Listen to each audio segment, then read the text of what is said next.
Hello, ladies and gentlemen. Today on another match of Talent League, we'll be seeing Barney's Trusted Dinosaurs. A very neat name, it's kind of unique. It's not serious, not too edgy, just the right counterbalance between. And they're going to be facing off against Goldinis. A very interesting match, to say the least. Of course, the teams do seem to be quite far apart, as in on the scoreboard, the pedestal, whatever you want to really say it.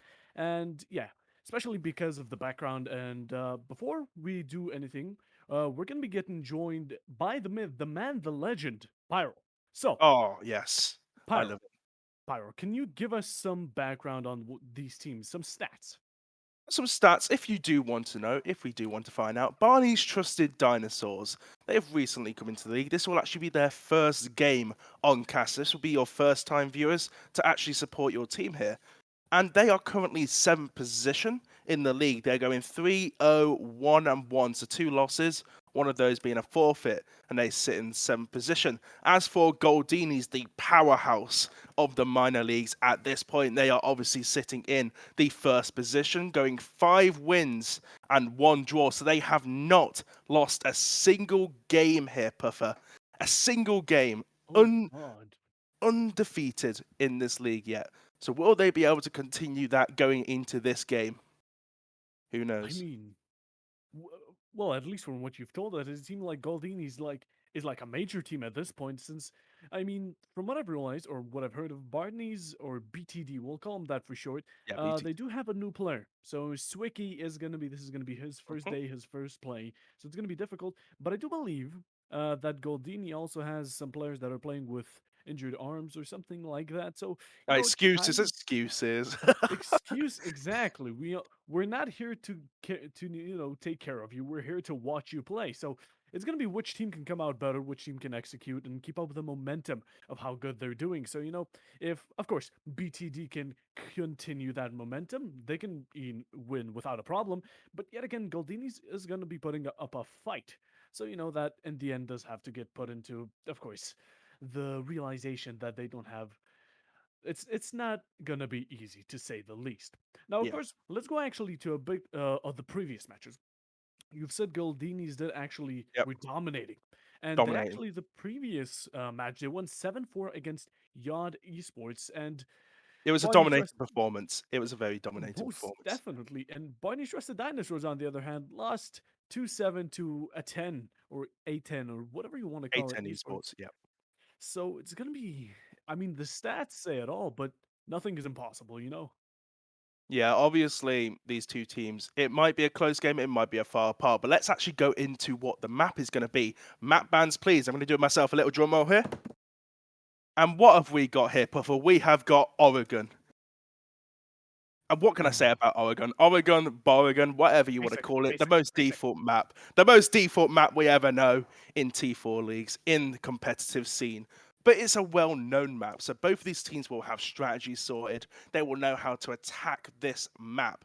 So, that being said, there isn't an advantage for one of these teams. Both these teams play well on Oregon from what we've seen before. Before we actually hop into the game, though, we do have to go over our staff votes. So for our staff votes, we have 74% going for Goldinis and 26 towards Barney's Trusted Dinosaurs. Now, one of those people we obviously have Safe, who always votes for the underdogs, but the other person was actually Wumby here. Now, Wumby actually voted for Barney's Trusted Dinosaurs. Obviously, we haven't seen him before, so who knows? Obviously, they've only played a couple of games, so it could go any way. You know, I kind of don't like the map. N- It's yeah. Let's actually just head into the match. Everyone is ready, but let's actually talk about the map a bit more. You know, Yeah. you mentioned it's basic Oregon. Now, what I don't like is if BTD had like, let's say they were extremely good on Chalet and Goldinis weren't as good on Chalet. They had a bit of a chance, but this is an equal map. All teams know this map, or at least have to know it. It's one of the basics top to the top gnome, Boragon itself is for everyone to be known. You have strats, you know how to play. Even if you're a new team, you probably already know default comp strats. That's how basic it is. So it's going to be a bit tough, but let's actually head into the bands. BTD is going to be starting off with a default Thatcher. Thatcher, Cade, the duo. They're going to be instantly getting removed this without a question. But now, the second attacker, there's a lot of speculation. It could be Hibana. It could be Maverick. Two very strong hard breaches on this map, especially because of hatches. Or it could, even be Flores. I hope to see Flores. We do Yeah. not see him getting banned, but it's gonna be Hibana taken off the board. So, what are your speculations on defense, Spyro? On defense, I think it's going to be close between three ops. We have Cade with the Thatcher ban, obviously, or either a Mirror and a Valkyrie. Both of these operators are very strong in this map. We see Oh the well. Valkyrie ban coming out here, so one of the predictions are correct. Valkyrie, there's a lot of places you can put Valkyries to get cheeky nitros, to get cheeky quick peeks coming out. A lot of intel can be used on this map for the good of the defensive side. So with Goldinis banning that out, they want to stop that intel gathering. And now what Barney's trusted dinosaurs are going to take out is going to be that Cade. So, Puffer, we have Mirror on the board here. How will Mirror be used, especially on bottom floor? I feel like Mira is a very double-edged sword. Oh yeah. Because, if you use her on defense, it's easy to get kills. You can easily ground, secure cover, and actually secure grounds without a doubt, especially the Black Mirror that gives attackers PTSD and all that type of stuff. But if the mirror gets destroyed, a line of sight and a lot of rotation is especially cut off, especially on E-Box all the way to Pillar. Yep. It's a double-edged sword, but you still have to get rid of the mirror to make it function like that. So I feel like the defenders don't want to risk that, sort of, I Attackers guess you need could to say, load. rotation denial on the attacking side. But, since we did say downstairs, I believe Mira's not the strongest. I don't see Mira being extremely strong, especially you can easily shoot her out, maybe on attic, even if you have a Maverick, since it's not that. Also Twitch as well. Is another big thing you want to mention. Yeah, Twitch is a massive thing. Especially, yeah, I see what you said about top floor. You see the amount of vertical play that can be done on top floor. You see the holes here that Wumby is actually showing us here. There's so much verticality to be played in this top floor. The entirety of the site is self-destruction, obviously apart from that concrete area there. So it's very hard to use Mirror on this top floor, but where it is useful is that bottom floor side. But a very interesting thing that's actually caught my eye here is that rotation on the double main wall here going into closet. I wonder how BTT will actually use that rotation. Maybe they're just trying to delay them getting into master bedroom as quick as possible. Obviously, Venom's here with the smoke playing very close with that shotgun, that Mossberg shotgun, which does so much damage at close areas.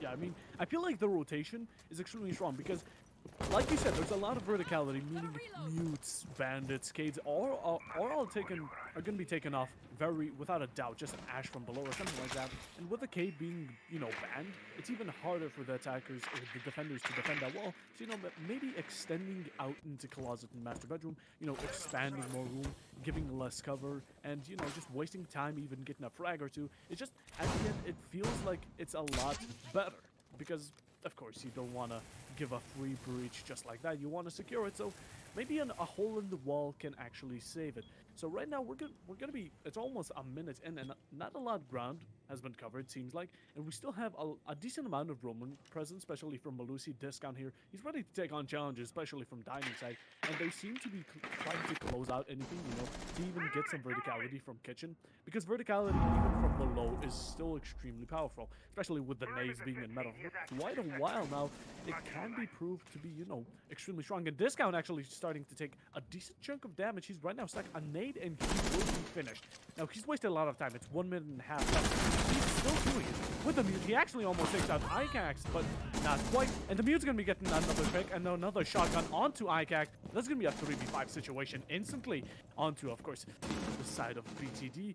Denzar right now not really too safe. He wants to keep the man advantage, so he's going to be backing off pretty safely, maybe even off flank. But the Nomad is there. The Nomads are set, and they're ready to take any type of caution or any type of reaction towards it. And first floor does seem to be quite covered. There's a lot of time wasted, and a lot of attackers dead. So will Goldinis be actually able to make a bit of a comeback here? I'm not too sure. It all depends. Discount's very low, as we've seen, and Densar has taken a lot of damage, but there's been these Malusis that are giving away sound balls to the players that are pushing towards this attic side here.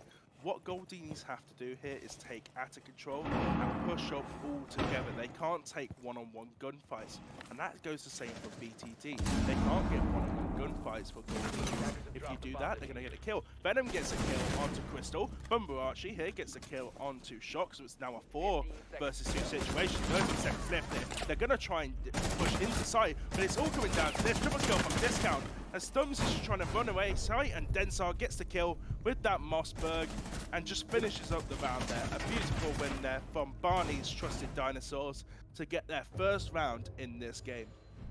It seems like we do have a bit of a disconnect from the players Swicky, so that's a bit, that's a bit unfortunate, and we're going to be having a bit of a pause. So yeah, in the meanwhile, it seems like BTD has a strong start. I don't know what they've been doing for the past the past few losses they've had, especially them, losing 2-7 previously. So going against this dominant of a team, against Goldinis, they're starting off extremely powerfully. Now we're going to be going second side downstairs. It's pretty common. We always love to see it. But what I'm surprised about, smokes are pretty common down here. You also have a Ying because taking out the ADSs and the elbow player is extremely important. While you can bring the floors, there's still better ways to do it. Now, a Warden being brought there to just counter it or trying to, prevent anything like that to happen is actually quite interesting, especially because he has a shield. So it's all that type of stuff. That's it's just a good combination at the end of the day. But I don't think Goldinis have a full plan of taking elbow. We don't see much, we have a lot of grenades, which can be just still played kind of vertically, maybe from hatches or stuff like that. But it doesn't seem like they have a full plan of going bunker. It's not as much about the YouTube grenades. You can't really push them up the top. But I was going to say with the actual Warden coming out, that Warden's pick rate has gone up massively, monumentally since the change of attack we pick. Obviously with Warden coming out, you kind of expect the smoke plans to come in, the Ying rushes, the blitzes, any of those players to come in here. So you've got that kind of stigma. You need to bring Warden out some of these times. It's almost sort of a, how would you say, a pocket strat, would you say? Yes, you could use that thing, there's definitely. 10 seconds left. I'm not sure if we're getting a rehost here, though. Doesn't seem like so. I mean, it would have probably been announced, but BTD's going to they still want to win this round. And especially, you always love to see how supportive the teammates were. We had the smoke, actually, I do believe it was a Mute and the Malusi. They played together. Malusi was on 5 HP, but the Mute still came through and helped her out. So it was a pat on the back, and it, actually managed to win. So if BTD can pull another one of these types of, plays, stunts, crushing, they managed to pull another one of these, managing to get like 2K on the early on. A very aggressive type of playstyle that Goldinis can't predict. They can really, with a 4v5 in hand, come out as the winner. And of course, right now, Goldinis is trying to take ground. They want to do it as fast because getting left with an execute with, 15-20 seconds is just not really good. But yeah, Swicky's having a lot of issues. Most definitely, this is his, second attack. But making it up for that, Discount's going to be getting a nasty double kill onto Trophy, and that's going to be making a man advantage, even with a player leaving. And yet again, a lot of time wasted and a man advantage. But that's going to be soon denied, it seems like, as Densar is going into a bit of a gunfight. So roaming, he actually backs down. And yeah, we're going to be slowly heading into the, mid and late game. He's just rotated back through that hatch into security area, giving up all of that map control that he had. Yes, he got grenaded down to low health, but if you saw from the top view, none of those players actually gained that map control. They're still on the outside of the map here, so kind of a wasted rotate, maybe you could say, but it's hard when you actually engage to see these. Oh, a beautiful shotgun there from Densar, taking out Bumbehi there. And now it is a 4 versus 2. Even though they had one man down here, Goldinis are just not managing to get any sort of kills here. Venom gets a kill onto Icock, so it's now a 4 versus 1 situation here. It's all up to Crystal on that ace with that AK-12, with his entire utility on him. Can he do it? Can he get the clutch 4 versus 1 to win?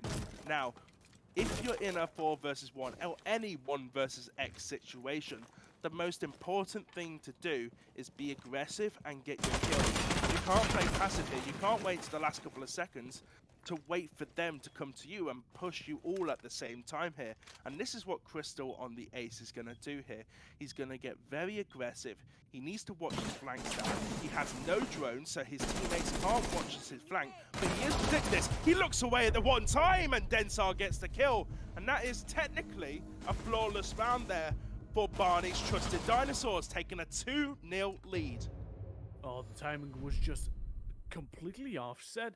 And as we're getting a rehost, that was just, you have to play aggressively, and you want to get those 1v1 situations. You don't want to let others get a refrag. And Ace tried to do it, but the absolute timing there was just off-site. It was just off board. And yeah, as we're getting into a rehost, our Barney's trusted dinosaur is going to be showing us the quote of rank slash stats do not matter.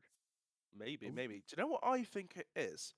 Now, I think as I mentioned before in the pre-game show, Barney's trusted Dinosaurs, this is their first time on stream, and Goldinis have been on every single week here. So would it be come down to that preparation, watching all the clips on Goldinis?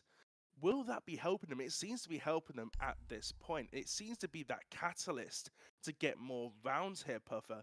That's what I'm thinking. That is probably why they're winning so many rounds here. Who knows? I mean, most probably. Who knows? Uh, I guess we'll never find out unless they just indiscriminately give it up in chat. But I doubt that's gonna happen. I doubt So it. we, It's expected though. I mean, a lot of teams do work, do VOD reviews here. So it is expected, and having this advantage, having your team not be shown on stream, it's very advantageous here, and it is working out for Barney's trusted Dinosaurs. yeah, it's just 5 million IQ. They Yeah, wanted to lose too much, and they didn't want to come on stream just so Goldinis would underestimate them, not even knowing what would actually happen at the end of the day. And yeah, it seems to be working quite well for them at least. So, you know, we can't make predictions, no. but do you think Goldinis will have a bit of an upcoming? They'll get their things together, they'll have a chat, and just start warming up a bit more like an engine, I and get back in game. From what I've seen, Goldinis takes a bit to get into to break into new teams, and obviously with when Kate Goldinis, Valkyrie. they are more of an attacking favored side of team, Yep. so they prefer their attacks here, which obviously they're not doing too well on at the moment, being losing 2 straight rounds. But I think they'll start to get kick off here, as normally when teams have a rehost, when you have a rehost in the map, it stops that momentum you gain. Because at the minute, Barney's trusted dinosaurs have all the momentum in this game. They have all of the things that they need to keep going on. But with this rehost, it has disrupted that. And this is a chance for Goldinis here to start to take the lead, to start to win, and start to push the round and the game in towards their favor. Yeah, I mean, it's just unfortunate. There's a lot of unfortunate things, especially with a player disconnecting as soon as you get into the game. You get into the feeling, you have the sense. And as soon as that gets actually disconnected or unplugged, it can lead to just unfortunate events. Now, let's hope we won't be seeing this, and let's hope Goldinis can actually pull their stuff together and start actually getting back warmed up, like mentioned before. So, you know, we went upstairs, we went downstairs. Now, most of the times, the Ooh, more decision. preferred site would be meeting, but Ooh, I have to disagree with you. I prefer really, dining. I actually oh my prefer god, dining. how dare you? Oh, well, we'll see No, what these two teams like, but carry on, carry on. I mean, okay, well, meeting has two hatches. You can Oh, expand a lot, but dining, on the other hand, you can breach into meeting without a problem. You can just clear it out, or you have a free breach, especially on small tower. So I yeah. feel like that gives us. I feel like that free breach gives it a huge disadvantage. Otherwise, I feel it's a pretty good site, especially since it has such a good extension into bathroom. Maybe even from kitchen to security. But hey, Yeah. they're going meeting, and I let's see what. I think Yes. meeting. I don't really like meeting because of the top floor. You have to hold a lot of top floor control. Ooh. With the other site, you could kind of hold towards kids in dorms. But with meeting, you have to control attic, and with attic, it can be easily gotten through T2, through the tower 2 position, which is a very easy way to go into. Yes, you have good positions from bathroom, from the security way that you can push, and you see the shield from Venoms here is another good opportunity for this site. But that top floor control is so necessary for this site. So you have to have for BTD a lot of top floor presence here, a lot of top floor roam, and to win your gunfights more importantly. Yeah, I mean, both, at the end of the day, both sides have to have some sort of vertical or upstairs control, especially around attic side. Trophy master, trophy, trophy and master, that's, just leave it to the attacker. As long as you don't touch attic, you're not going to get challenged by discount to the other side, and he's not going to get a triple kill onto you. Especially that shotgun. Yeah, oh god. That double kill last round. Oof. Ooh. It's harder than that though. So, yeah, it seems like a very fast-paced push into tower. We already have an Osa actually in T1, so they're not, they're not taking their time. They're going to be taking the defender's time at least, especially even going into below tower itself, going into bunker. They're clearing out tower side a lot, so they're going to be going for a straight main breach, and there's going to be a gunfight really soon, especially from Freezer's side. And will Jackal be able to fend it off, or will it be actually in reverse? Because if Jackal dies right now, that's a lot of roam denial right there. Jackal is a very strong operator, good gun. Smokes, we don't care about that, but his gadget on the other hand, now that's a different story. Denzer does seem to have his back up, so, not taking the challenge, not taking the 50-50. He doesn't feel too comfy. So, he actually managed to waste a decent amount of time, especially making Jackal roam, or not drone. So, yeah, with the time wasted, it's better than nothing. Yeah, this is one of the reasons I don't like meeting. As I said, this free wall is just open so many times. It's similar to that dining double wall as well into small towers. So both these sites have their floors here. Now, actually, I think they might be going for the plant here. They've got to be careful of the top. Yeah, the plant's going down here. The grenade actually misses. Oh dear, smoke's coming out. The grenade still doesn't land on the shield. That's a very bad. That's just way too unlucky there. The grenades are coming out. All the stuff's coming out now. The plant's actually gone down. 40 seconds left. Dinosaurs gets the kill onto Thumbs. Crystal gets the kill back onto Venoms though, as they're just holding Green Corridor. I don't know where the kill came down from that side, but it's all panic here for Barney's trusted Dinosaurs as they try to retake site here. But it's just an impossible time. Have a beautiful kill from Sweeky there onto Icox as they're going to push up towards this tower setting. But they're all on the outside. Sweeky gets killed, but there he gets a kill onto Shock. It's all running apart for worse. Barney's trusted Dinosaurs and Goldinis wins the round, getting that plant down. Oh no. You have to feel sorry. You have to feel sorry there. How does that impact not hit that shield? Two of them. Two of them. I think, do you know what I think actually happened there? I think it actually hit the corner of the wall. Yeah, instead of hitting the shield. Yeah. It was just. Man, oh no. Two of impacts actually just missing completely changed the times of the game. So this. Yet again, just an unfortunate turnout of events. He didn't aim it higher. He was still being held by another player, of course.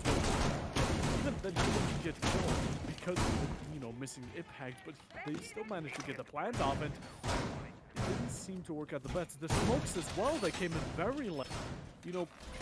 He was already halfway through the plant, and that's when the smoke canister actually detonated. I think even later than that. So I think it was like right as the plant went down, like towards like the first 2 seconds before that. Imagine if someone just of the defender side, they smoked off everything, and one of the defenders went in and started defusing, and they managed to get it off. That would have been fun. The smoke itself. The problem with that is that wall can be watched from so many different angles. You've got Green Corridor, you've got tower stairs, you've got bottom tower stairs, you've got the two at the outside door where we saw that beautiful kill from Shock with it onto Icox. Like, there's so many good angles here that you can watch from that single wall, which is why I don't like that meeting site. But you have to say, a bit unlucky there from Barney's trusted Dinosaurs. A nice rush, though, from Goldinis, as they are, more importantly, talking about this round, though, going back towards that kid's room, that kid's dorm room. We have Thumbs here on the Maverick, doing the default Maverick. Oh, the blast killer almost getting a beautiful pre-fire there onto the player playing in that security area.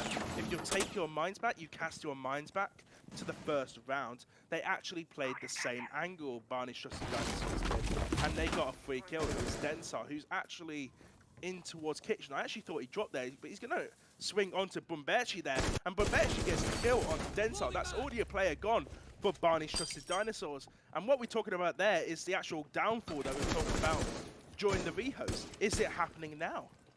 It seems like Goldinis is going to be actually keeping that momentum to themselves. They're going to be taking it from BTD. And, you know, I want to see where that Nook is actually. That Nook seems to be downstairs, but where is she now? Especially, I feel like Nook is a very strong operator. She could walk into sight. She could literally be in front of you, and you wouldn't know.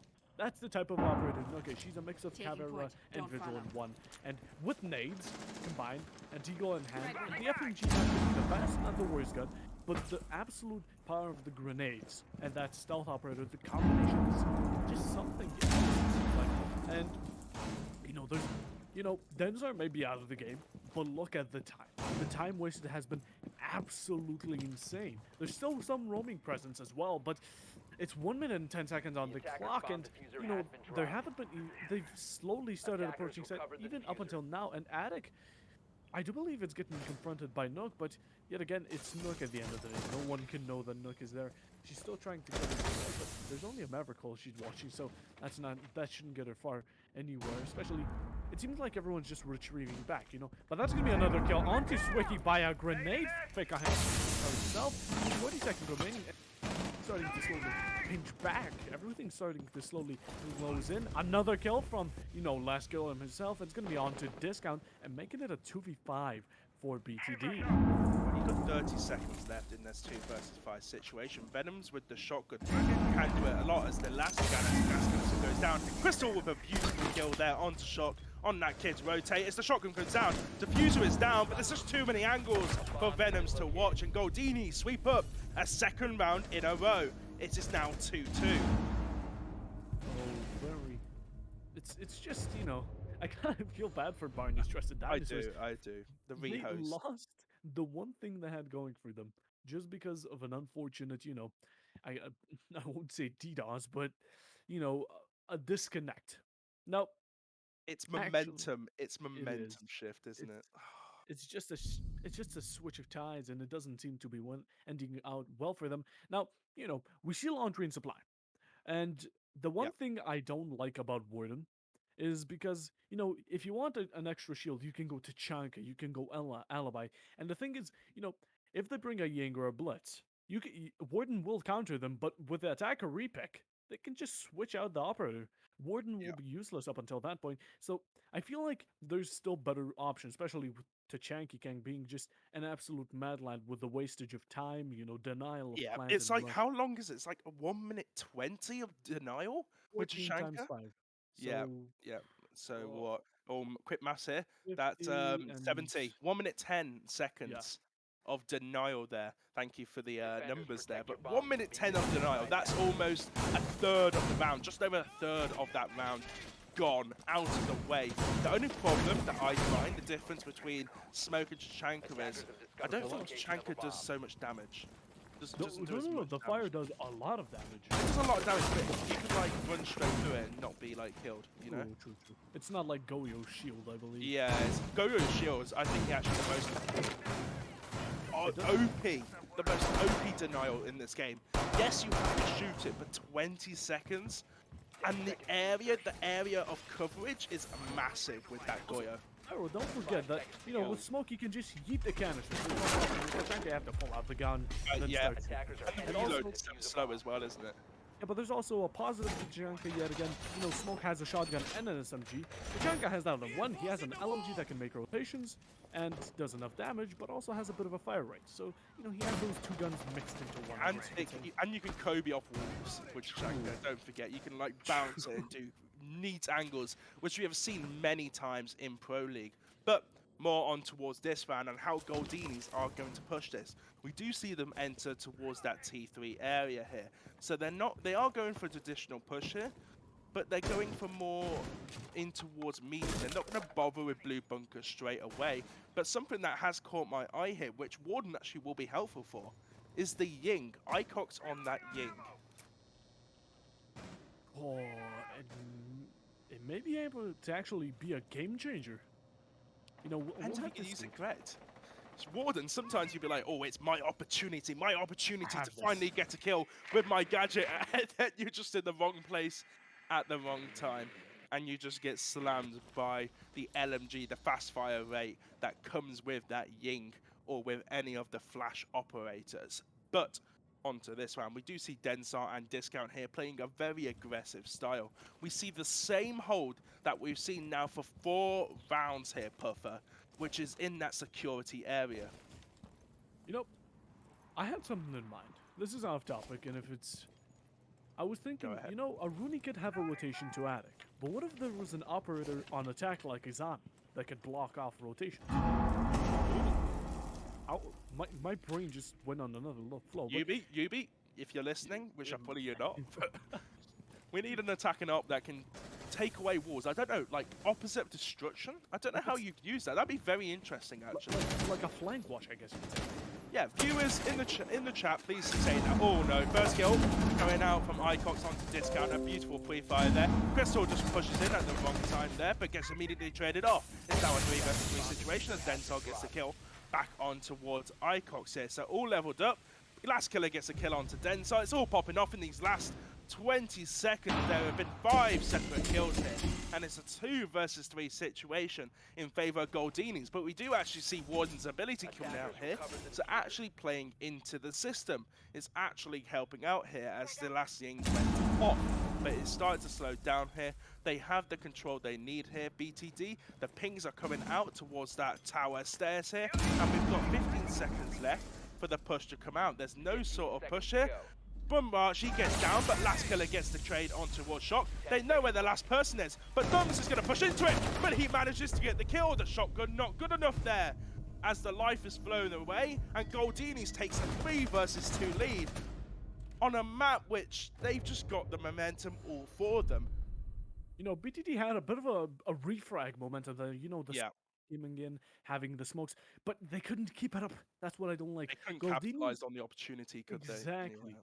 Goldinis just kept it up. They kill after kill after kill, getting the 1v1s. And even then, BTD had taken out the 2 most important operators. They took out the Ying and the Maverick, while on their side, they still had a Warden and a Smoke, which are both at the end game. You know, they both still have utility to carry. The other operators don't. Mute, Jaeger, Rooney, they've all set that down. So I feel like the operators that still have utility at towards the end, you know, they still have a position, I guess, a role to fulfill. I feel like those are the more important operators when it comes, and they have it, but they just couldn't execute off of refrags or just get these 1v1 situations, which actually could have won them the game. This is what BTP had going for them. They had these 1v1 situations, especially upstairs. First round, Pink Shot ran into a 1v1 with Mute because he picked her at the right time. There was no one watching her, someone was on a drone. It's just these times you have to take. It's either just back up, don't take the challenge, don't die, or it's all or nothing. It all comes down to confidence at the end of the day. If you don't have the confidence to get the gunfight, to win the gunfight, then you won't win it. It's that sort of saying that you need the confidence to go into something to actually do it. That's a very weird way of saying that saying, but I bet you could get what I mean here. But Barney's trusted Dinosaurs are going to go back down towards the laundry sites. This is the third time in a row, obviously that record being 1 win and 1 loss on this laundry site. So we see which way this can go. If Goldinis takes the lead here, a 4-2 split, that would be very, very good for their favor, as Oregon is seen as sort of a more, what would you say, a more defensive sided map? I feel like you can say that, but with how long it's been in the meta, I feel like attacking it isn't a problem. So It's mixed. You would say it's mixed. A 3-3 split. Oh, a beautiful entry there from Icox, getting the player of Discount, who was playing in that trophy side. Had a very good start to the game, but it soon dropped off, going 0-4 in this since the rehost here. Yeah, everyone just got worse since the rehost, and Goldinis actually turned the tide. So it's caster curse. it is the caster curse. Oh god, don't bring that in. No, but I feel like, you know, there's still some role plays, and BTB are trying to play aggressively, trying to, you know, get those situations, but they don't feel it. They're not in the mood. I guess you could say that. Now, Goldinis, on the other hand, they're feeling great. They're at it again, and they'll keep up at it until they win, it seems like. I feel like that's how they've been winning. They just... They DDoS a player, and then after the rehost, they're better. That's how it is. DDoS. I don't think we can actually suggest that in that situation, No. but you know, it's a little bit of fun here and there. But a slightly different attack here coming out from the side of Goldinis here. They do bring Capital with the famous Firebolt and that smoke utility. A very underrated operator, I would say. He's got a lot of potential with that LMG. And the utility, if you can use it right, is such a massive influence on this round. Thumb's trying to get a grenade, a perfectly timed grenade there onto the player, but the Wamai gadget is just going to take that and snap that grenade up. Oh, shot just getting a bit too over-aggressive there, and Thumb's getting a perfect headshot there. A refrag coming out there, a double kill from Densar onto Crystal and Icox. So that's a 3 versus 3 situation, maybe that 3 versus 2 as Sweeky gets another kill. That entire side has gone. It's all up to Last Killer as Densar gets a triple kill on the round. Last Killer has it all to do, going 6-0. He hasn't died yet, and can he get the save on towards this situation? He's just going to give his position there, and the shotgun's just going to come around from that elbow positioning with the black ice on that Mossberg and finish up the round there. 3-3 going into the second half of this minor game. You know, the SMG-11 has 17 bullets, but that's enough to kill off 2 players, as of course Dens are absolutely But it's enough to kill off 17. Exactly. Is it? 17 headshots, 1 bullet headshots. Fair enough. It's enough to kill 17, but you know, there's not 17 in one round. You can't do it. You know, at the end of the day, BTD actually, you know, they heard the casters. They were like, hell, no. And they got the confidence in the back end of the game. And if they can keep up the momentum, just like they did before, they should be able to come out as the winner. But the question is, can they keep it up? Can they continue? So on and so on. And we're going to be switching roles as well. So Goldinis feel a bit more safe and a bit better on, or a bit more comfortable on the defensive side. It's going to be even harder for BTD to continue this role. And you know, I believe this is going to be the first time, and I actually like this operator, at least seeing him. Of course, since he's not banned, but we're going to be seeing a Flores right here, which is, I feel like he's underestimated. I feel like he's not used as much, especially on downstairs. And as soon as I say that, Ying takes his place, and that's going to be a bit of a, you know, a bit of a switch of operators. We like it. It's going maybe a rush for this first round, but what you're saying with Flores, Flores is a very good op if you use him correct. He can get rid of that shield there without having to use 2 or 3. It depends on how many ADS is there or how many Wamai gadgets is there. It just ignores all of those all of those Wamais, all of those ADSs, and you can get rid of that shield pretty easily. But BTD, on the other hand, are not doing that push, it seems. They're not going for a default blue push. They're not going to push into bunker, but what they are going to do is follow in the footsteps of Goldinis last round, which is go for a freezer take and maybe push down towards main stairs. Now, which push do you prefer?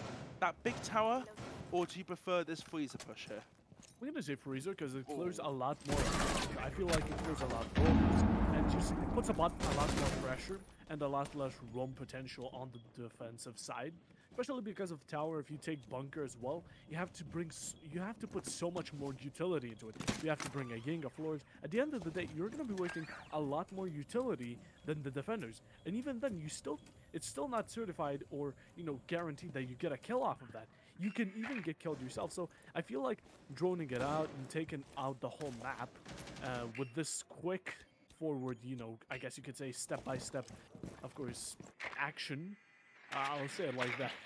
But just taking out all of this very quickly and without a doubt with just pre-placing drones and all that type of stuff is just more effective. It's just better. Because you waste a lot less utility, you have a lot more of a refrag potential, you put a lot more pressure on the defenders. It's all about the drone game here, and we see Venoms and both of their drones up, so they still have 5 drones in play, do BTD, so they can watch all of their flanks here. Something we haven't seen is actually a Nomad, but before we go on to that, Venoms has got a kill on towards Icox, and that levels up the GIS count. Levels up the scoreboard. But what I was saying is we haven't seen a Nomad coming out here at all, Puffer. Didn't Goldinis bring it the first round? Might have. With Maverick, she wasn't out. Yes. My mistake. But I think it was only that one round. If I remember. That was So it still plays into my thing there. Attackers recovered I mean, the look, it's close enough, and it doesn't matter now, as we're actually going to be 30 seconds in. Oh. Extremely, very aggressive. Thumbs gets a double kill onto Free. Will he be able to get a couple? Actually, Discount takes a lot of damage, and another kill transferred onto him. There's going to be Thumbs with a third kill onto Ace, and the diffuser is going to be dropped. Finishing off that round, that's another one. Moving on to Goldinis, making it 4-3 for their side. Now, they're going to be probably going upstairs. Upstairs is pretty common, and Yeah, let me see it. yeah, we do love to see it, and we've seen it a lot. Don't get me wrong, but I'm still wondering, will they go dining or meeting? Oh, we will see, but we'll have to wait until they actually win laundry and kids. If they win kids, then we will see, and we will actually place a bet right here. I'm gonna Oh, we will? say they will go towards dining. I've got to stick with my guts here. Yeah, I was gonna say Attackers need if to you locate choose and meeting over Wait, force you to over go dining. it would have been really ironic, wouldn't it? It would have been, but yeah, I stick with dining. I'm guessing you're gonna go with meeting, and then stick with your guts. Of course. So we'll do a little wager here for our pride, because I am a student and I have no money. Yeah, same here. Welcome to the club. Welcome to the club. It's a very poor club, and people in the chat, if you are going to be a student in the future, be careful of your money. It's a very miserable time when you have none. You can't go out drinking. 10 It's seconds sad. to go. It's Tyranny. real depressing. I'm actually going to the best right now. Yo, same up top. Up But- top, boom! Yeah, let's go on to round 8. Let's talk Attackers about must these strats that we have. locate And and we have defuse a the bit of an extension into meeting. You know, we have the hatches open in meeting and attic. So we have a full angle onto the floor, the lowest floor. And there's also a huge extension over, you know, kitchen and dining. So it's going to be a lot of pressure for the attacking side, and it's going to have a lot of time to stay, unless a few ignore it. But I heavily doubt that, as we also see a bandit, which is quite interesting. You know, you normally have a mute because taking out the breach is just extremely motivated, and even with an Asher Sophia or so, it's just extremely simple. Now with a bandit on hand, it seems like that's a bit of a utility wastage, as you can just do that, you know, mute. You can do it with mute, and you can do a lot more with mute while you're there. And Swinky has a bit of an idea. You know, he knows someone there. He's waiting for Icox. He's gonna take advantage. Actually, any advantage he can go for a bit of a Oh! draw. And that's gonna be a nice pick onto Swinky. It's gonna be a 4v5 from the side of Icox, and he's gonna be dropping down. It's gonna be a very safe play, and he actually managed to take off a very important role. The Finka, the backman. You know, if you take the damage, she's gonna be there to give you a bit of support and a lot of confidence, a lot of a boost, and her being taken out put quite a decent toll on team. Now BTD actually getting picked off quite early themselves, not being the ones to get the picks. It's gonna be very bad. Their time has been wasted quite decently. They haven't wasted, you know, a lot of time clearing out roamers, but that's gonna be their first kill. Actually, the second kill from Thumbs and onto the Denzar player, and that the ace. Yet again, a very important role, but he has already duped, so you know his role is fulfilled. Discount already wasting all of his nomad air jabs. It feels like these supports have done their job, so you know taking them out won't be as, you know, necessary as it was before. Confused of why he pushed through that breach at that point there. Like he had control. They had control of what they needed, but they couldn't really do anything in that position there. But Venoms is going to try and get onto this player playing in the attic. The Shockers rotate all the way around towards that double window side here. Bumba actually gets a kill onto Venoms. A beautiful headshot there with that MK14. And it's all up to 2 players left. Make that another kill. Stump gets the final kill, but Shock gets a 1 kill back. So it's a 1 versus 4 situation. It's very dire here for Barneys trusting Dinosaurs. And this looks like Goldinis are going to go 5-3 up here with 2 wins on the side of the defensive side as Icox gets the final kill and secures a nearly flawless round. We see these beautiful Psycho peaks coming out here. I need to practice my quick peaks here. That is something I really need to do in my own time if I want to be as good as Icox. True. I mean, it's very hard to do them, but it's possible. it's very satisfying to do them, actually to succeed in them as well. Doing them does actually pay out actually very heavily. But yeah, it seems like Goldinis are going to be taking back the league. They need to win 2 more, and they should be the winners. So, yeah, we're going to be going on to round 9. And Pyro, guess whose pride was Defenders, set protect online, your and guess bombs who from being won this? defused As by we're going to be attackers. going on to League, not Dining. I feel like, Dining you have to expand, but even Bomb if you located expand by into attackers. kids and orphans, you still can't secure the parts of Dining where you can still breach from, small tower. They can just go in and plant, and all you can do in that situation is just drop from hatch from upstairs with. And of course, the same is with meeting. It's kind of similar. With Yeah, meeting, you we can- saw the. We remember, cast our minds back to that third round. How quick did that plan go down? This is why I thought they would go to a different site, as we do see the same sort of ops coming out here, apart from the Flores, and we do see, more importantly, that Osa coming out. And they don't have the shield set up, Goldinis, so I don't know how they're going to counter this push, but I don't think they're even going to go for that tower side here. No, BTD are actually going to go for a garage take here. They're still setting up upstairs, our Goldinis. They have 3. Make that 4 people who are playing, 3 people playing towards that top floor side here. So it's a very risky play here. And if they actually drone it out, I think Barney's Trusted Dinosaurs could actually get on towards site here and plant right by that split door. They have to be careful of Icox though, playing on this Zulu position with that shield. The shield's going to be actually got rid of on that Flores, showing the ultimate power and the necessity of having a Flores player on your side. Would you be surprised if that Flores drone actually managed to work out like the impact just didn't hit at all? The shield is still there. So is Oh, I the know. I would be like, Siege, come on, man. UB. You can be better than this, come on. But yeah, it's going to be actually a very hard hold on Trouble right here. Thumbs is going to be peeking any second. But he's ready. He's ready for action. And Suiki right now does not know it, as actually Heath manages to take out Thumbs. And another nasty wall bang with Demzar joining him on Icon. It's going to be a pretty kill in an instant. And another one. It's going to be Venom's joining onto Crystal. Plant is going down, and it's a 1v fight. Will actually Goldinis be able to make this a flawless round? Plant is down. All 5 players are still alive. While last killer manages to take off Swicky, it's going to be a 4v1. 33 seconds remaining. Make it a -6 because he's and he's going to be having to drop. He has the Thunderbirds mostly downstairs. Tries to get a C4 pick. Tries to, get a bit of a distraction right there. And he's going to be going into gunfights any second, There's 2 people waiting for him. This shield just messed him up quite dearly. He's going to be trying to go for it, but doesn't actually succeed. And he has 10 seconds on the clock, but that's going to be Denzar finishing him off on the last few. He didn't have much time. Nor did he have much of a chance. Yeah, a nice win there from the attackers, and that just cements my pride back in my place, as a meeting is lost twice in this map. Twice. Now, what would have happened if they went to the other side? Puffer? Yeah, It could have been a different story. Oh, really? They probably would Yeah. have breached small tower, rushed in the plant. I'm just saying. I'm just Who saying. knows? Who knows, though? As we saw it twice happen on the meeting side there. So I think my pride has been saved there. Fair enough. I won the bet, but you won the war. You could Yes. say it like that. You won the battle, but I won the war. Oh, dear.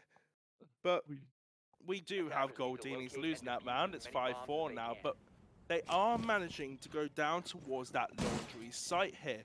So hopefully another nice and easy round here for Goldinis, as they would say. The last round was a relatively easy round that we saw for Goldinis. So, and it could work similar, but this is actually a time where we've seen a mirror coming out, maybe playing on towards electrical box here, and instead of them playing in security, they actually have the hatch forced here. So, maybe a difference here in how they're playing. I like the mirror coming out. They have the support players to back it up with Bambehi on that Wamai and Thumbs on that Jaeger. So they have the utility to help that player. And Barney's Trusted Dinosaurs are pushing the way Never mind, they're pushing the opposite side to what the mirrors are, as the mirrors are all facing towards that freezer and that laundry room side here. Never mind, they're putting it on electrical. Icox is baiting me out here. What is going on? Choose a site, please. Make a decision. And yet again, he's double backing into laundry, and it's got a full tower push actually. And I think it's gonna be the first time. Correct me if I'm wrong, but we're gonna be seeing a very annoying up, strong for intel as well. But it's gonna be Dokkaebi with. Let's go. It's either that or the Boss G, and Boss I know G. which one I pick. I'm Yes, picking Boss. Boss G, the Boss G. We all have that inner bikini within us. That ACOG Boss G is all you can go for. The hatching meeting is being opened here, and Dentar's going to be looking from Garage to cut off any rotates from Zulu. As we know, Goldinis like to be a bit more aggressive. They're not as aggressive as Barney's Trusted Dinosaurs, but they are still a slightly aggressive team, which we do see a lot in towards Talent League here. There's 1 minute 40 left in the round, and they have the hatch open, but they do not have control. The pigs are coming out for the player, playing on, but the ADSs are saving that player of Last Killer there. Oh, Discount has been downed, and Icox gets the kill, but Last Killer is traded out by Shock. It's a 4 versus 4 situation here, as Icox is looking to get the kill onto that player playing towards Blue Barrels, but he has to be careful of the players playing towards Tower Stairs. The Doki Logic Bomb is being popped off here, so they have an idea of where Icox is playing. Densar, Flash is coming out, Nitro is avoided here, and is he going to push down and try and get the kill? The Malusis are coming down as he gets the kill, but a trade-off immediately, as it is a 3 versus 3 situation here, as they have the control they need, but do they know the players playing close here? Don't think Densar's going to put him around. The pings are coming out. Thumbs just managed to get a little bit of damage coming on Densar there. Shock gets a double kill onto Bombarchi and Crystal as a triple kill on the town. Venom's plants going down. It looked like it's going to be around here, but Barney's Trusted Dinosaurs as Densar gets the final kill. And that wraps up a 5-5 split here. It's all coming down to the wire. If they want the 3 points, either one of these teams will need to get the next 2 rounds. Just like I say with both teams, I feel like each one of these rounds, a team leaves a bit of a dent, a bit of a hole for the other opposite team to jump in and take advantage of. Especially with the right now here, the Finka was an absolute clutch. The Finka did so much with the adrenaline surges. You know, Jaeger and all these operators on defense didn't have a Thunderbird, didn't have a Doc, someone to save him, even a Rook to back him up. There was no one there, but Finka on the attacking side, I believe healed up like about 60 to 200 HP. It was like a huge amount of HP, and it was quite essential to say the least. And it managed to come down to a 3-1, and of course Thumps was not able to fend it off. And even on, I feel like if Thumps just peeked the Dokkaebi, because the Dokkaebi didn't know he was around that, peeked her a bit early, could have been different. Could have been completely different, as you know, BTB actually took another round. So it's even now, it's 5-5. It's toe-to-toe, and these teams have been doing absolutely great. It can come down to 6-6. It's still an option, but still an option for that draw, and that will keep the unbeaten record of Goldinis safe here. And that is what I think they are looking for. They're either looking for the win or looking for the draw here. But Barney's Trusted Dinosaurs, with its first game being on the stream, is going to be looking for the win here. Most definitely. I mean, if there can't be a winner, at least it can be a fight. At the end of the day, not too bad, I guess. But this is of course minor. In major, it's a bit of a different story. And well, though it still is 5-5, let's hope that we can actually see a winning team, because you know, it being a tie is just as boring as Oregon. So let's be completely honest. And a winner is just always a lot more exciting to see, you know, because at least you have some sort of depiction to see who's better at the end of the day. But yeah, moving on to the round, time is still being played. Time is still, there's 45 seconds have been wasted, and we see a cheeky Jaeger his security. You know, he's always being in this room. There's always someone here. And of course, the side from Goldinis absolutely love security. That's their favorite room in the whole map. Now, with that being said, Nook is just, I know he doesn't know there's no one downstairs, but looking quite literally at blank, nothing. Now, he's going to be pushing up to freezing. Bit of a surprise attack for Jaeger, and that's going to be the first kill getting onto Jaeger. Speak of the devil, he's going to be out of the match. Now, of course, right now the Nook has a bit of an advantage. Time is running quite decently fast. Of course, that being in hand, what will we be seeing from this point on? I don't know, nice kill there as well. It's 5 versus 3. I don't know what's going to happen here. VTD are definitely in advantage here. Suiki gets another kill onto Bombercho and nearly a kill onto Crystal. Goldinis are just absolutely falling apart in this situation here. It's 1 minute 10 left on towards the round. Crystal's on very low health and Icos is towards that full. We have the finger on the ball. There's still 1 stim left to go. The run out comes out from Icos. Very aggressive position there. This could be a flawless round. Crystal with low damage, playing towards in that game's area here. Just trying to get a pick, trying to get any sort of damage, any sort of kill he can do. If he gets the down, if he gets the diffuser down, he could have a good chance here of winning up and clutching this round. But no, Densar gets the kill onto Crystal, and that is a flawless round. And Barney's trusted Dinosaurs have at least secured themselves some points here in this game. Oh, definitely. I mean, with the stats previously, they're doing quite well against a team that completely dominated through others. And if they win this, it's going to be, I feel like, a mind-blowing situation because, you know, Barney's trusting Dinosaurs. You know, have they actually won a match yet? They are currently 3 wins, 0 and 2 losses, but I think those 3 wins were from the previous people. I'd have to check during the break, and I will actually get back to you before the major game, and I will confirm that stat. All right, but yeah, compare that to a team that is right now first place. Yeah, first place, 5 and 1. 1 draw, that is. That's 1 draw, 0 losses. And Barney, that trusted Dinosaurs, guaranteed to not be a loser. That is just phenomenal. Well, and even push them up towards the as they are in 7th position. In a slightly, I wouldn't say bad position, but you want to be a lot higher. Obviously, you want to be towards those top places to be pushing in towards the major division next season. So they need that win. They need Goldinis to drop points here, and so does the rest of the league at this point. I mean, most definitely, but it's still kind of mind-blowing. Even then, don't forget that Barney's trusted Dinosaurs do have a new player. Swicky is right now. This is his first match. Yep. So yep. He's doing well. He most definitely is. He has 6 skills. He's 6, 7, and 5 assists. So, you know, doing that, I don't know what role he has. I'm assuming maybe or fragger. But even in the end, we just got phased.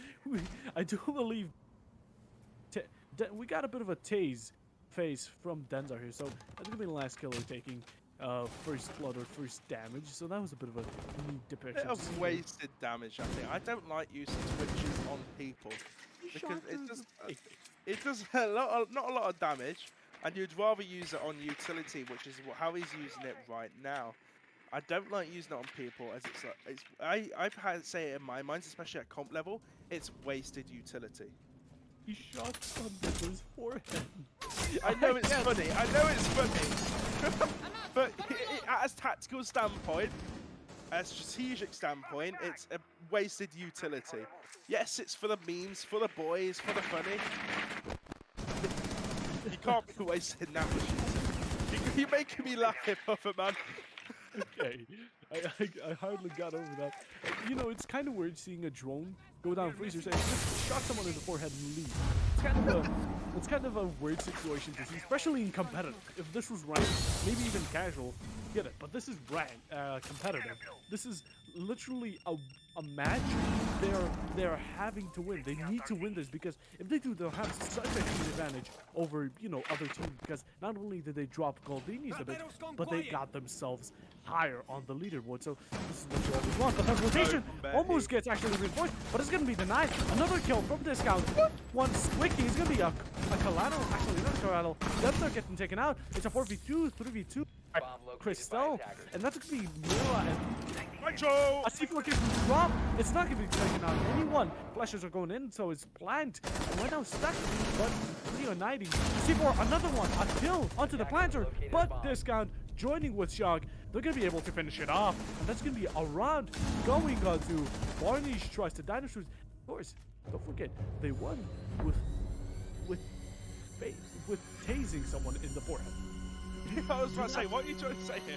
Tasing someone in the forehead, yes. A very chaotic round towards the end, and a very deserving win there for Barney's trusted dinosaurs, cementing themselves as a leader in this league. Obviously, given the first loss to Goldinis, that respect from other teams is now going to keep falling and falling towards them, as teams will not overlook them now as a 7th place team, but a team that has taken a loss, has taken a victory from team Goldinis, who are top of the leaderboard and now are 5-1-1. No, that one at the end of their record has got to hurt Team Goldinis here. It really does. It was kind of flawless, to be honest. It was a flawless non-lose streak, and out of all teams, the team that was on the lower side actually managed to put them on that point. They managed to, lower them. So I wouldn't say it's kind of a way to hurt their ego. I doubt they have an ego, but Well, at the some end of the teams do. day, Pyro and everyone watching, I want to say that Yeah. that tase in the face was really poetic. I feel like it was really beautiful. You're gonna tasing in the head is beautiful. I guess you kind of like that shock therapy. You're I guess you could a say so. very messed up. You might want to go see a doctor there. Oh God, no. Some perverted thoughts going through your mind here, Puffer. Man, you can't do me like this, dude. You brought it up what 3 times now? But it's funny. It's competitive. It's funny. Oh, Haha. it's funny. It's funny things. Funny Very things. funny. Very funny. Exactly. But yeah. It was Um. 7-5. It 7-5 was victory there for Barney's trusted dinosaurs. If you guys need a reminder in the chat, a very nice win there. very true. Well, unexpected as well, especially because of You didn't the expect it, vote. but the vote 74% for Goldinis They did and not care about the votes. 26. Can I give you a little secret? So on channel points, I actually betted for Goldinis about 3.5k and I lost it all. That's what you get. Never So doubt the Barneys. Icox, you got some explaining to do, mate. But congratulations, Barney's trusted dinosaurs. A nice Oh, win for 7-5. But we're going to go into a short break. But after that, we have got the major game. So do not leave us. Make sure to come back and watch that. And if you need a little sneak peek there, that is between Vivid United and Humble Academy, who are currently one place away from each other. Vivid being in 5th place and Humble being 6th. So it's a clash of the mid-table. So make sure to catch us after this break. bye bye.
was cleaning something right there. Sorry for that.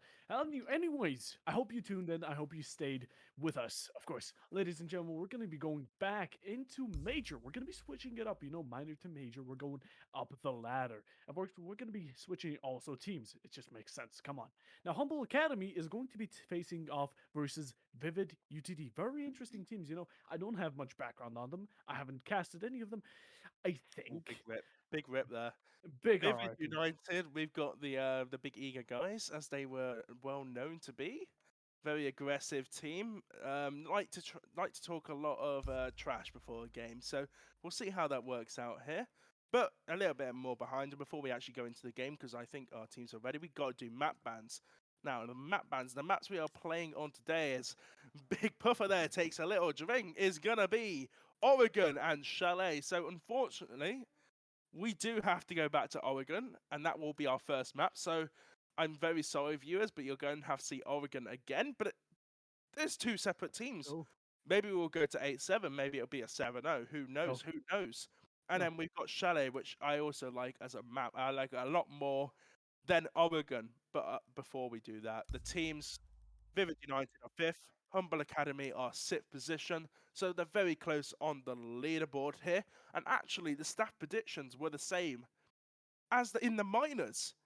74% for Humble Academy and 26 for Vivid United.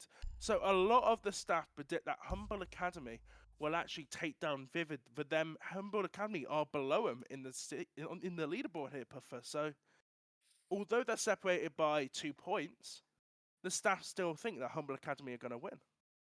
I mean, it's just the background. I guess you could say below or not. Of course, Barney last round showed us the complete difference. The votes Yep. on extremely different levels, especially the tiers or the levels that we're on. It was just completely different. But Barney's, of course, they just came back with even stronger of a force than I guess we've ever seen from them. So maybe let's hope we'll be seeing some sort of same momentum from these teams. Of course, let's see it from both. But going back on to Oregon, I almost said Boregon. It's like it's getting to me.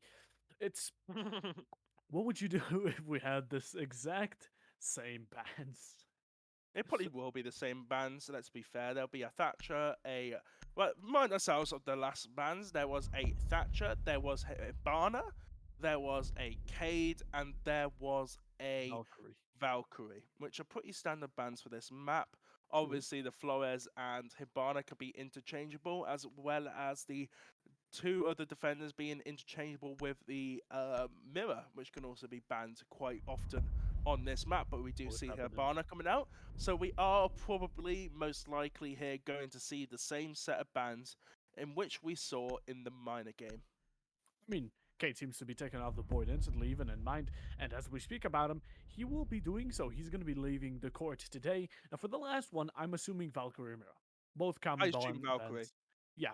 Okay, another vote on the pride. I guess let's do another bet. You're going Valkyrie, I'm going Mira, because I feel like Mira still gives a lot of a fear factor. She's extremely powerful, and as we speak about her, that's going to be Mira with the black window taken off the board, and another victory. He goes over up top, myself. Pat yourself on the back here. You've got to pat yourself on the back with that usual predictability there. I'm just not on the ball today. It seems I'm just not in the minds of Vivid United here. You love to see You've let me it. down, Mr. Easter. You've let me down here. That's gonna be a victory coming from me again up top. But yeah, let's actually go on to the rounds. We're gonna be going upstairs. Downstairs, upstairs, they're both pretty strong sites, and I think they're equally strong. They both have their ups and downs, just like most things, just like Tachanka and Smoke, just like Meeting and Dining, just like everything we've talked about today. So let's actually see if they'll be surprising us with a bit of a different strategy. It seems like they'll be fully reinforcing off Closet, not putting a bit of a rotation like we saw before. Meeting Hatch yet again getting open. And while they're going to their strategy, let's talk about the setup. You have a Smoke, a Mute, a Wamai, an Aruni, and a Malusi. But all a great combo, and it's just the default combo. You can always run this. There's not a bad site in Siege, I believe, that is bad with this setup. I mean, maybe switching out the Jaeger from now and then, but I feel like this is just one of those default combinations. Now, for from Humble's side, we're going to be seeing, of course, a Maverick, an Ace, I think. And of course, joining it is going to be Sophia, but the last one, I feel Twitch is quite interesting. You already have a Maverick, you have grenades, and a Sophia to go from below, so why need a Twitch? The gun, the F2. We have a saying, the F2 merchant, and let's see if Raku can be an F2 merchant here, getting the amount of kills that we need. But did you actually see that out of the corner of your eye? MB Joey there, going towards T3. This could be a gunfight here, coming out relatively early on in the round. I mean, it could be. Of course, Twitch was right now seconds away herself from the kid's window, but I feel like she just wants to put a bit more of a distraction. And that's going to be a run out, but it's going to be denied by Twitch. Raku with the first kill, and as soon as you mentioned it, you know, Raku's going to be the flagger. Or not the flagger. The flagger. Yeah, the flagger for the team. Another one here. Oh, no. MB Joey, what are you doing there? As Raku gets a second kill on the board. 5-3 at the minute, with 2 minutes left in towards this round, still to go. Jeez, they're getting a bit too aggressive here, Vivid. I said at the start, Vivid were a very aggressive team. They back up their trash talk with a style that suits them, which is very aggressive, but it's not working out for them in this game. I mean, it seems like Humble Academy can just, you know, expect it and, you know, work off of it. They're being way too aggressive, and Humble seems to be passive just right enough. Passive and aggressive just right to the point where it kind of counters that aggressiveness that comes in. A lot of time is not much utility denied, but, you know, the man advantage is pretty big. It's a big difference, and as Adok is slowly getting pushed, there's going to be smoke with a shotgun and an SMG-11 in hand, ready to challenge it. So anyone, you know, trying to get close, he will be able to maybe get a pick off himself, you know, for his fallen or downed teammates. The Stroza actually does figure out that someone was falling down, but takes out the mute, going into Adok. He's going to be taking out the second. That's both of the SMG-11 users, and Raku's going to be finishing it off with a double kill with the finger in hand, finishing it off, and that's going to be round 1 going over to Humble Academy side, and that was almost flawless. Yeah, that F2 merchant, the F2 just coming out big for Raku. Yeah, they're getting a 3k in the round, and Struso getting a 2k with that LMG. I think I've said this every single stream, and I think you can agree with me here. LMGs are just too OP. Yep. Yep, just don't even need to hear the rest of it. Exactly. You're just like, yep. As soon as the 3 letters are spat out, it just LMG. Whenever they're put in that order, with those specific letters, you know what's going to come after. It's going to be a massive sigh, like, oh no, what are you going to go on about now, eh? I feel like you gotta feel bad for someone who's stuck in a corner and someone just spraying at him with an LMG, getting closer and closer to that corner. So at that point, you just know you're bad. I use LMGs wrong. I actually get bullied by my friend group on rank because I actually, like, instead of holding mouse 1 religiously, I just, like, hold it on slightly sometimes. So I, like, do what I would do with a machine gun with, let's say, Sledge's LAE. Yeah, the L85. The L85. I would just like go off and on, just pre-firing slightly instead of holding mouse 1. And I know a lot of people will give me hate in the chat for that opinion, or how I use that LMG. And it just doesn't work for me. It can be like a very, I guess, interesting factor because, you know, you spray a bit, the guy peeks you, and even at that moment that he peeks you, he's like, oh right, he stopped shooting. And the second he peeks you, you're already back to spraying him yet again. So I feel like maybe it's a strategy.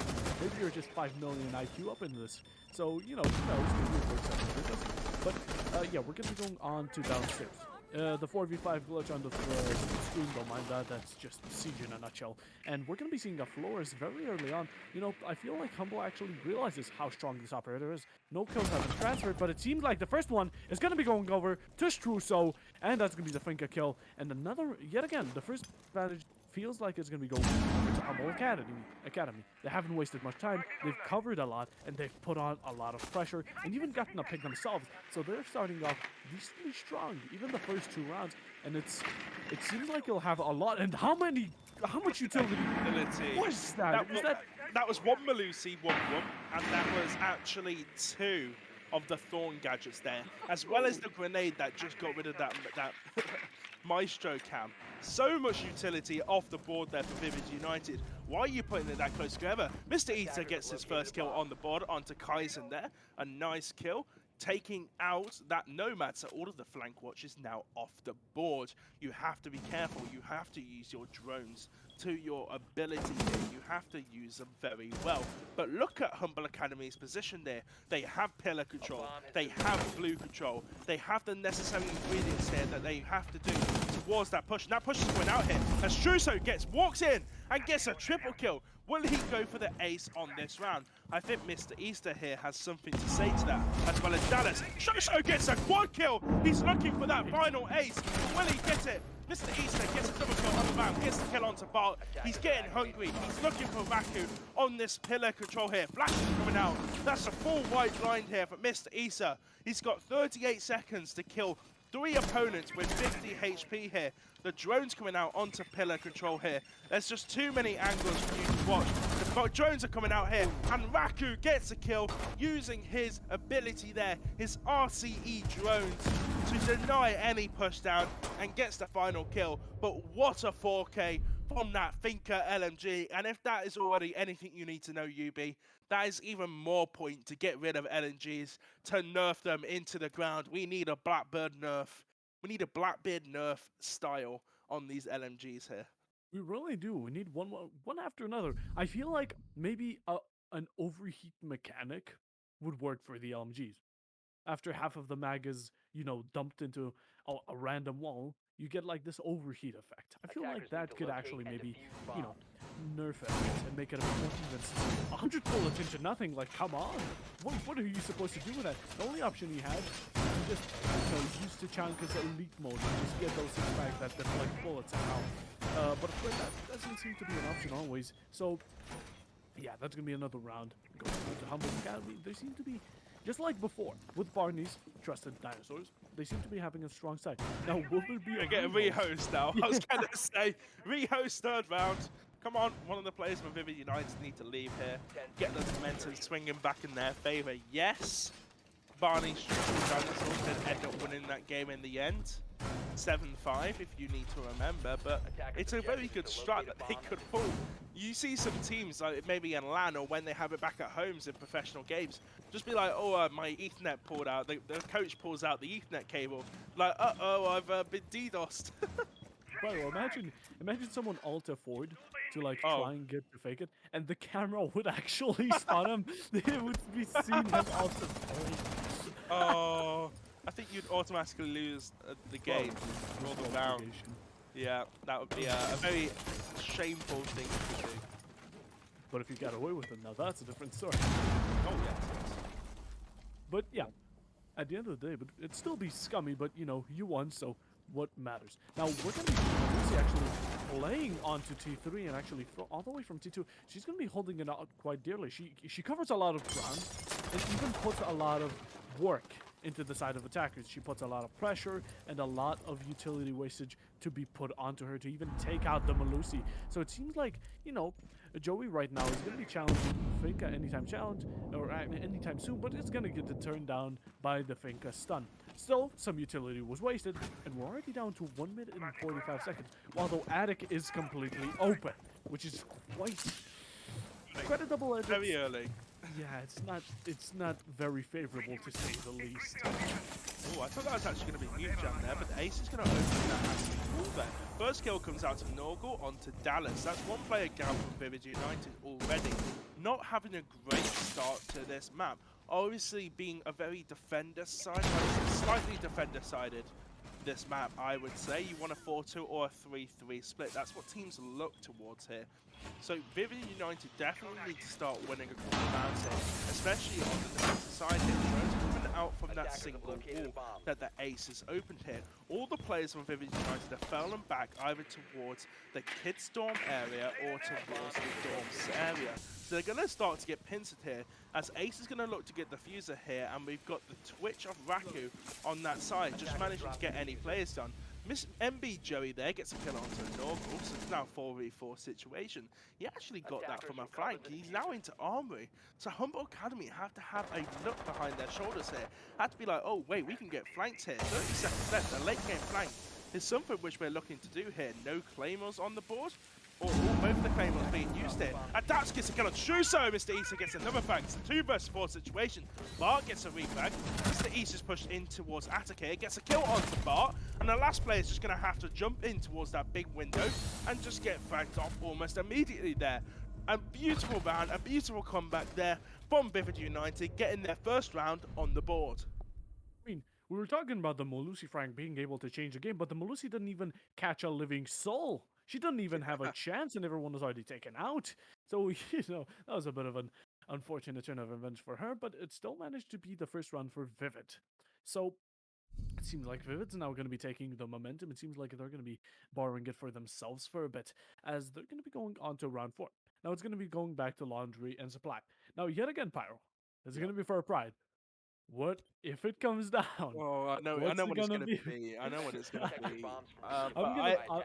I want to do the bet just because I know. You just want to see me fail again, don't you? I'm gonna stick with my guts because I can't change immediately and go for that dining side.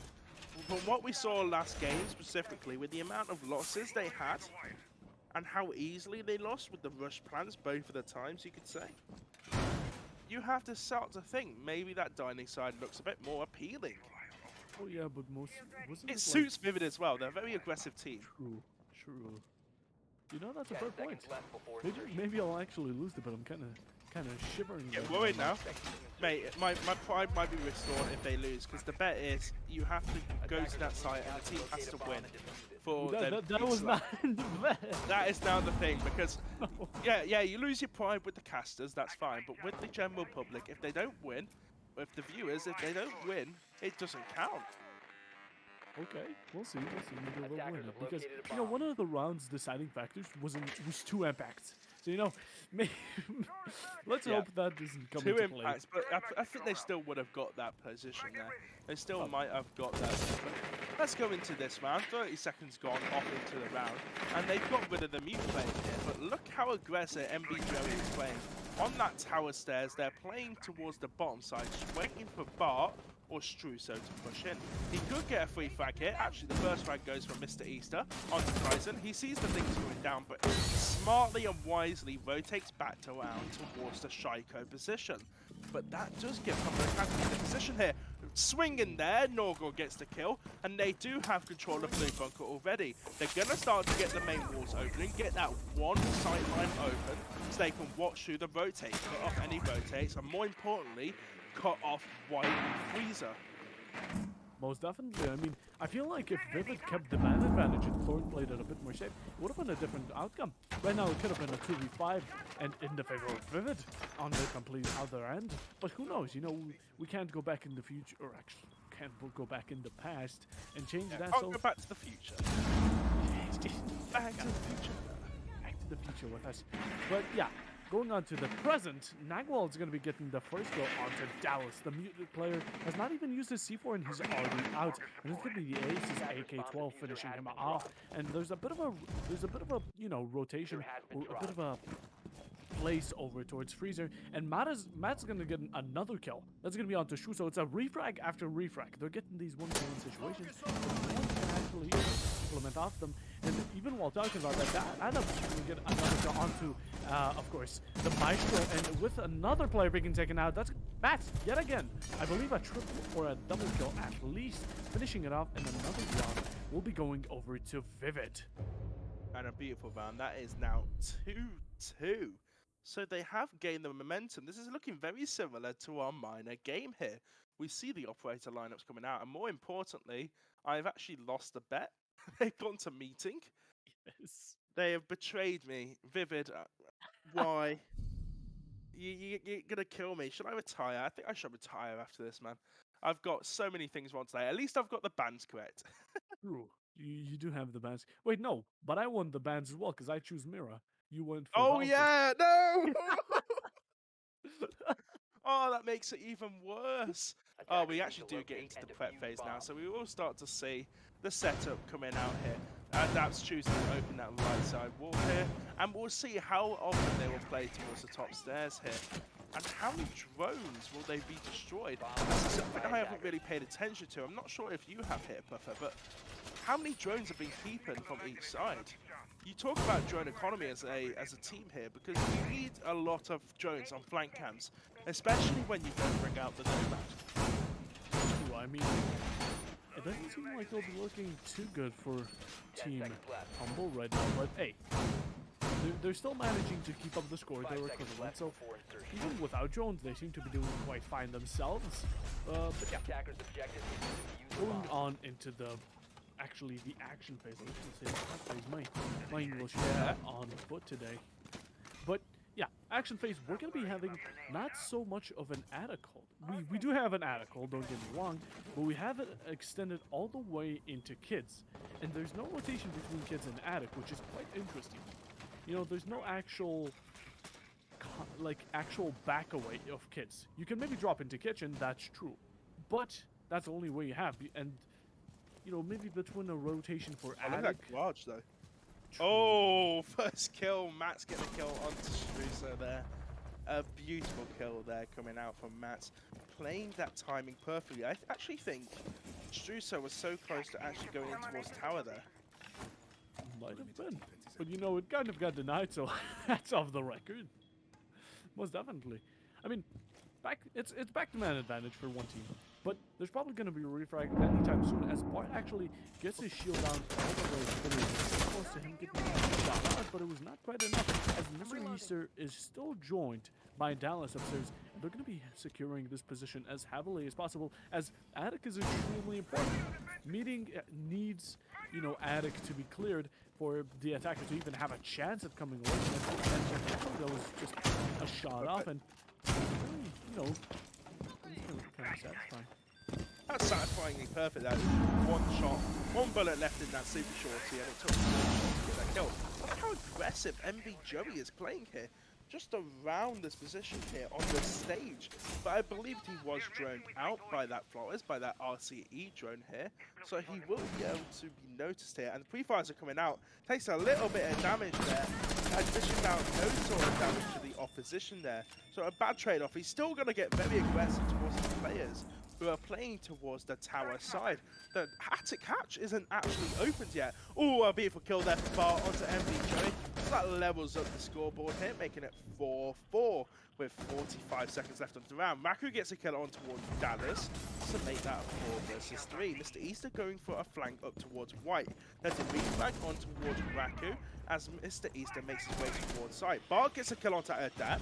It's a 3 versus 2 situation. A beautiful kill though from Mr. Easter. So he looks towards to get second, but timing! He gets killed by Kayser, and that's just a 2 versus 1 situation. It's all up to Matt behind this all-important shield. 18 seconds left. Diffuser's going down. Matt gets a beautiful headshot there on towards Kaysen and make that a 4K as he gets another headshot onto Norgal and gets the round for Vivid United. What a shot, most definitely a clutch as well. So Vivid's going to be coming out with another round. Thank you, Matt, with the Wamai shot absolutely being on point, and no one could do anything about it. You know, you had the man advantage, you had the site, you had the main breach, but Matt, on the other hand, was built different, manufactured completely on another level, and just denied it. And even with a quad kill again, and you know, for a second I was scared of the Blackbird because I forgot attacker repick is on, but thank God. Let's hope we don't see a Blackbird. But you know, we're going to be going upstairs. We're going to be going upstairs for the last round on defense before it's a role swap. So we're going to have to see how comfortable both of these, you know, both of these teams are on each side. Because Vivid seems to be doing quite fine on being aggressive on defense. But how aggressive will they get on that? Maybe even a rush, maybe an ace. Let's hope to see if it... Matt was very close to it, but not close enough. And he actually did manage to win. So, you know... It was a 4K clutch, which is nice. True. Can I ask a little question of you, Puffer? Yes. This is going to sound very weird, but can I get your best Uru? What? I saw it in the chat. I was going to be a bit edgy there for our viewers.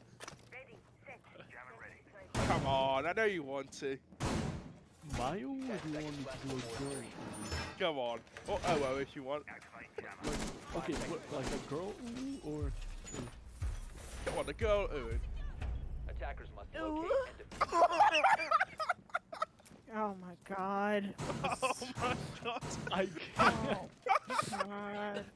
Oh no! This is Talent League, everyone. Welcome to Talent League. Welcome to Talent League. That is our new slogan. Trippin, I know you're watching. Put that on for the new entry music here. Oh, I'm getting so much trouble. Oh, God. Anyway, about this round, 2 minutes 30 left into it, and Struzo's looking for a free kill onto the green player. You see the outlines. It's actually Mr. Issa cross and he gets the kill. Struzo kills Mr. Issa there. An influential player on the side of Vivid United, being 7 and 4 at this point, being taken off the board. Can't take this, Sparrow. You went to laughing about me making an uwu all the way to screaming about a kill. I cannot take this currently. You like my I'm very good at swapping between moods, okay? Oh, this could be. Oh, I thought that was a softball there. I was really like, Bart could get a very nice other kill there, but he's actually in the kid's area. So he's saved from that vertical angle here. I actually like what Bart's doing. He's actually saving them from being able to jumping towards that big window here. All that's really stopping them is Adapts with that shotgun and Matt with that beautiful MP5K who can swing around at any point. We actually didn't talk about the Amaru here.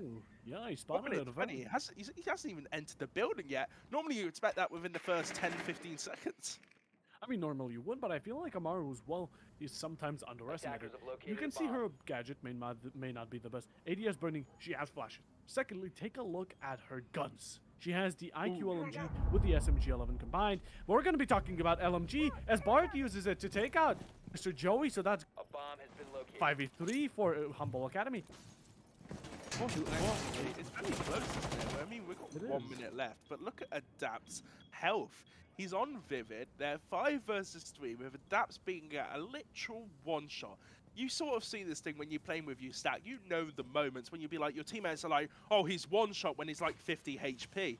But this time, Adapts is actually one-shot. Amaru's going to push straight in towards Attic. We see that rush coming out. Dallas gets a kill on the Struto. It's all coming down here. Bats gets a kill on Raku. It's almost immediately traded out there. Plant's going down. Dallas refrags here. It's a double kill. 2 versus 2 situation. We've got Kaizen with Buck pushing up.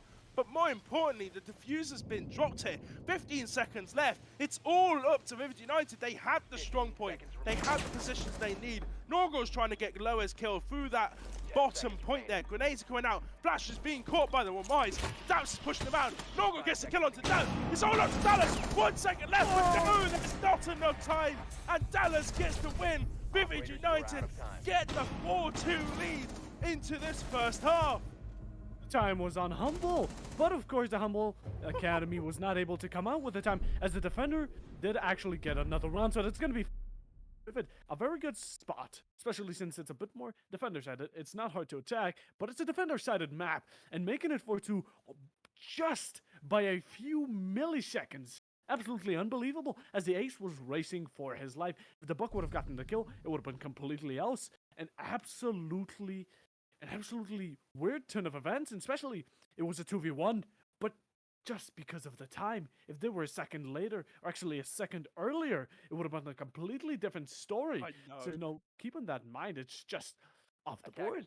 And of course, you always gotta get some chats after that. Dallas is the time, Daddy. That's what you need that after. Oh, God. Oh, we've got it stuck in my head now.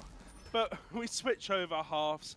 Humble Academy go on towards the defensive side, and Vivid United, being the aggressive team that they are, go on towards the attacking side here. So, a favourable position here for Vivid United. They managed to get the 4-2 split. We managed to disprove the, we managed to do the bet again. Will we see it this time though? Will we manage to do the same bet is what I'm wondering here, Puff. Will Humble Academy win 2 rounds in a row? There's a very interesting trap being placed on towards bottom floor, and MB Joey's actually going to notice that Bart is playing towards the security side, and that Raku is playing towards that tower side. The push from Vivid is going to push towards white and going to push towards that master bedroom. They're not even going to focus on that attic side here. Oh, Struso gets a kill onto Adapt. A beautiful kill there. Where was that from? He was just on drones.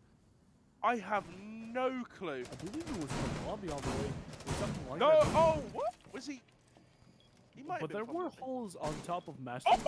But, oh my god! Strusa with another he's dominating just slammed. shot. He's going to be taking out Yana and Maverick. A very important role in the map, especially because of the time. He's not only wasted time, but taking out two very important roles. Actually, not getting taken out so easily. A lot of damage, but he was not fully out. There may not be a Thunderbird there to revive him, but he's going to be back for vengeance. That's to say for sure. A very early pick onto a very important role. Now, I have a theory. Yeah. Supports are late round fraggers. Because once the support is done with his role, let's say Hardly finishes the breach, all he can do is frag and clear rooms and drone. So I feel like supports are this type of fragger that just ascends from heaven in the late round. I feel like it's that type of role. Even then, you still have the ace with an AK-12. So AK-12 is one of, if not the best weapons in the game here, so it can be very much useful with this ace here. Bart trying to do a little bit of damage there, kind of baiting out the drop towards Freezer, but he actually does do that. Struso gets a triple kill on the round as he gets the kill towards MB. Joey here, he's hungry for the kills.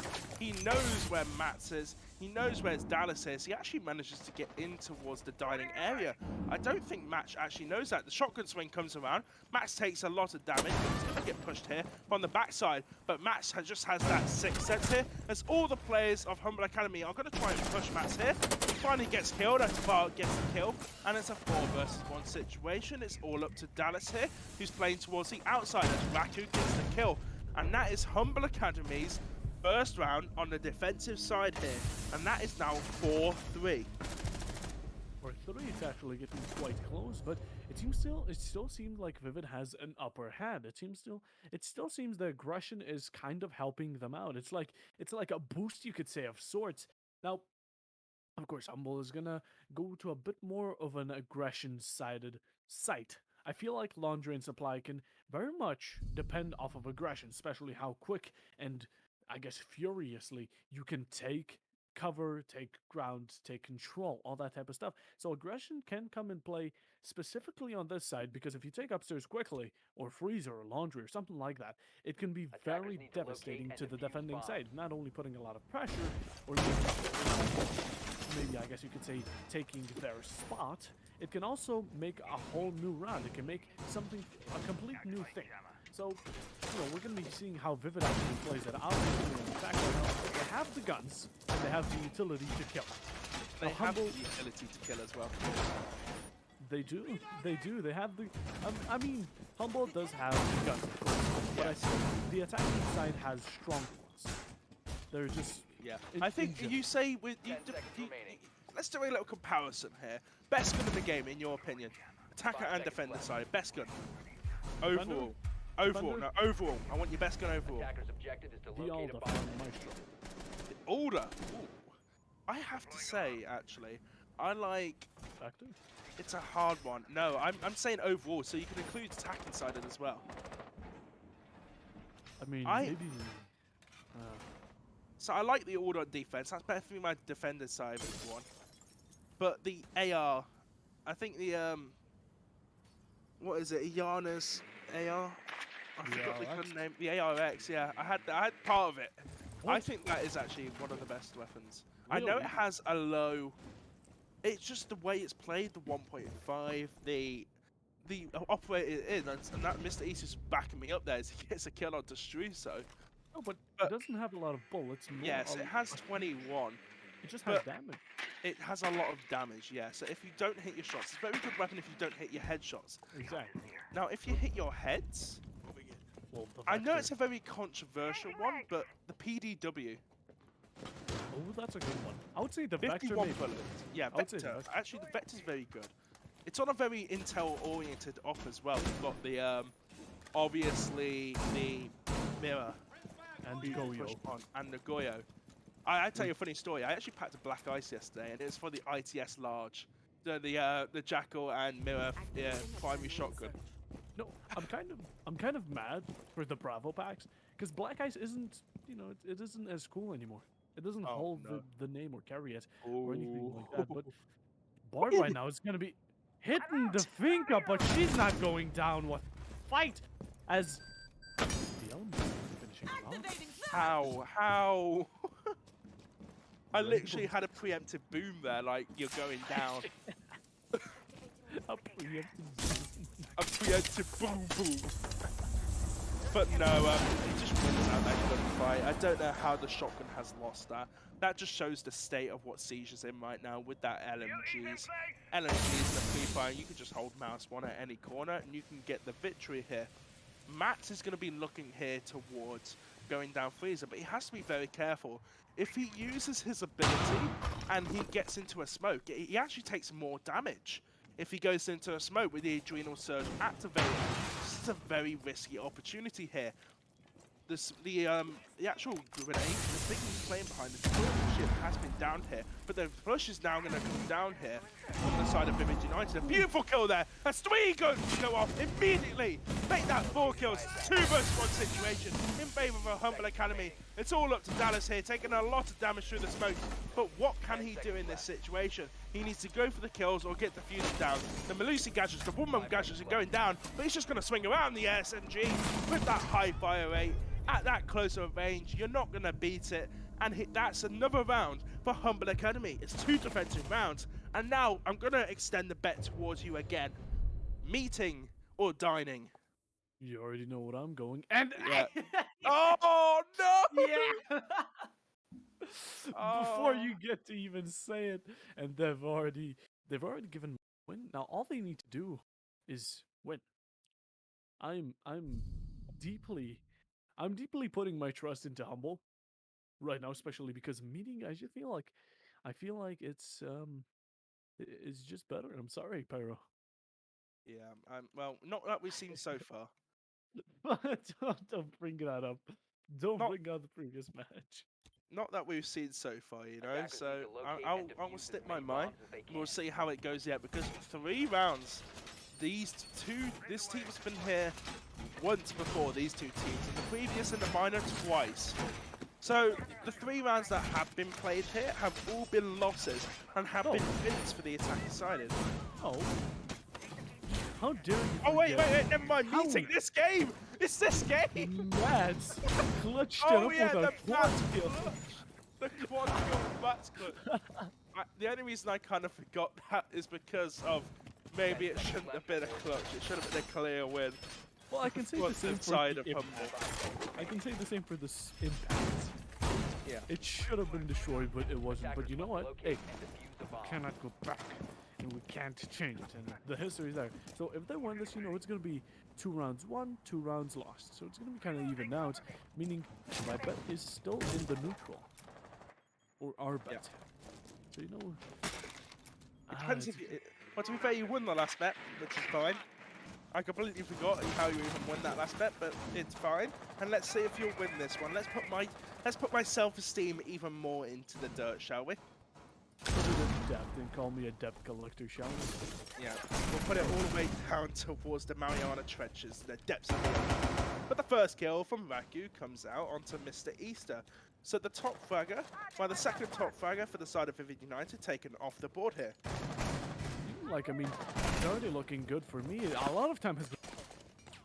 Tower has not even been contested, even barely, you could say.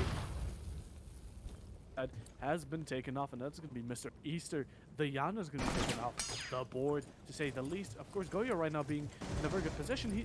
That's going to be the FMG coming in from Nook, taking out the Rooney. So that's going to be off the board. Right now, what will Grillock do? She has to team up with a grenade or 2 to actually manage to take out this Goyo. He's right now sitting and chilling on T1/T2 stairs, ready to take out any challenge. As Bart is just being extremely aggressive. He's being more aggressive. Actually, aggressive, not expressive. English is hard. She's aggressive than ever before. Now, what I love to see, can we get actually that... Oh, what a nice shot! And that's going to be the triple kill for Raku. And he's going to take out the Thermite out of all characters. Now, you know what I love to see? Did you see that Goyo on the main wall? If the main wall gets opened... Yes, I saw that main wall Goyo. Not that they're going to be able to open it at this point with that Thermite god, so we won't see the prowess, the tactical genius behind this Goyo. But maybe we'll see it at another round. Who knows? Who knows? Actually, I believe we can't. If they actually win this round, yeah, they can go into it last time. Actually, they can. Ignore me. Wait, they could Maverick. If they Maverick it, they might be able to do it here. But the first Goyo is going to be down here, and that's on towards the green stairs here. That's 20 seconds of denial already out here. Plus that Goyo's looking to quick peek around the corner. He sees that he's there, but he just peeks out a bit too far there. As MB Joey gets the first kill onto Raku, but the green push is going to be absolutely halted by the side of that smoke player. He's going to push through, but Kaisen's better with that SMG as he gets the kill, the down kill with that smoke. Beautiful play there from the smoke player, and that gives up the round, and that's a meeting round in favor. Twice has meeting been won in this game. Right now in the neutral, so the next time we see meeting, if we do at least, let's It'll hope be the so. last round. If they win every single round here, Humble, they will be able to see it. And we will be actually able to go through it. And let's hope that happens, because right now, your self-esteem is more on the line than mine. It is completely somewhere else, because we've been betting on which is picked over than which is won. Yeah, I think which is picked is more of a interesting thing to do than which is won, because you have that doubts as casters, whether like, oh, we believe it's going to be this one, or we think this side is better. So it's actually nice to see what the teams prefer, because sometimes the teams and the coaches themselves will know more than us casters. We like to think ourselves as impenetrable gods who know everything about the game, but sometimes that is completely wrong. we seem to contradict ourselves quite a lot, but Oh yeah. you know what? Everyone, chatters, viewers, even the staff team, start crossing your fingers. I can see Raku going Caveira, so we may even see an interrogation coming. Interrogation! Calls I think that's what we have to say actually. Whenever if there's an interrogation, we have to do it in a special voice. Like we'll both shout it at the same time. Interrogation! I did actually learn what she says. Oh no, She neither. says "Shishkarasado." I believe so. Oh, It's, some foreign language here with Puffer. I think it's Brazilian. I'm not sure. Brazilian. I just heard it say, and I'm like, hey, I'm Brazilian now. Hey. Yeah, But- I'm a bit of Canadian Brazilian, eh? Oh God. No. That was a complete mashup of French and Canadian. You always love to see it. We do love to see it, but don't keep repeating some of these. It's very bad. Very should bad be at voices. ashamed. We should be ashamed. We had the Uwu, we had the Canadian French, we had the Brazilian. What's next? Some Scousers. Oh God. Oh, Strisso gets the first kill onto Adapts. That's the Maverick off the board. A beautiful play there. Getting a bit of aggressive, and they haven't even opened it. Is he going to peek again? MB gets on towards Struso. At least they get the refrag out. And that is the Melusi off the board. A very high fragging opponent there. Taken off the board for Humble Academy. Now the only high fragging potential player is towards Raku on this Caveira, who's playing on that main stair side. A very aggressive stance here. He's going to be waiting towards, let's say, the last 30 seconds for that late game flank, I'm predicting. Unless if this Yana comes to play and actually scouts her out, it seems to be the play, but the Yana is going out, as of course Mats will be taking out Nego with the clone herself, so it's a 3v4 situation. Oh, no, Humble Academy on cams. Oh no. But We do. sneaky Caveira right here, ready to step and toe all the way to the players, and she actually gets it down. Not an integrate. The odds with the shotgun in hand makes the rotation. Tana will be. She's Could be quite the interrogation, close, though. but she doesn't know. Oh, kill the Caveira, stairs. it's just the timing gets so close.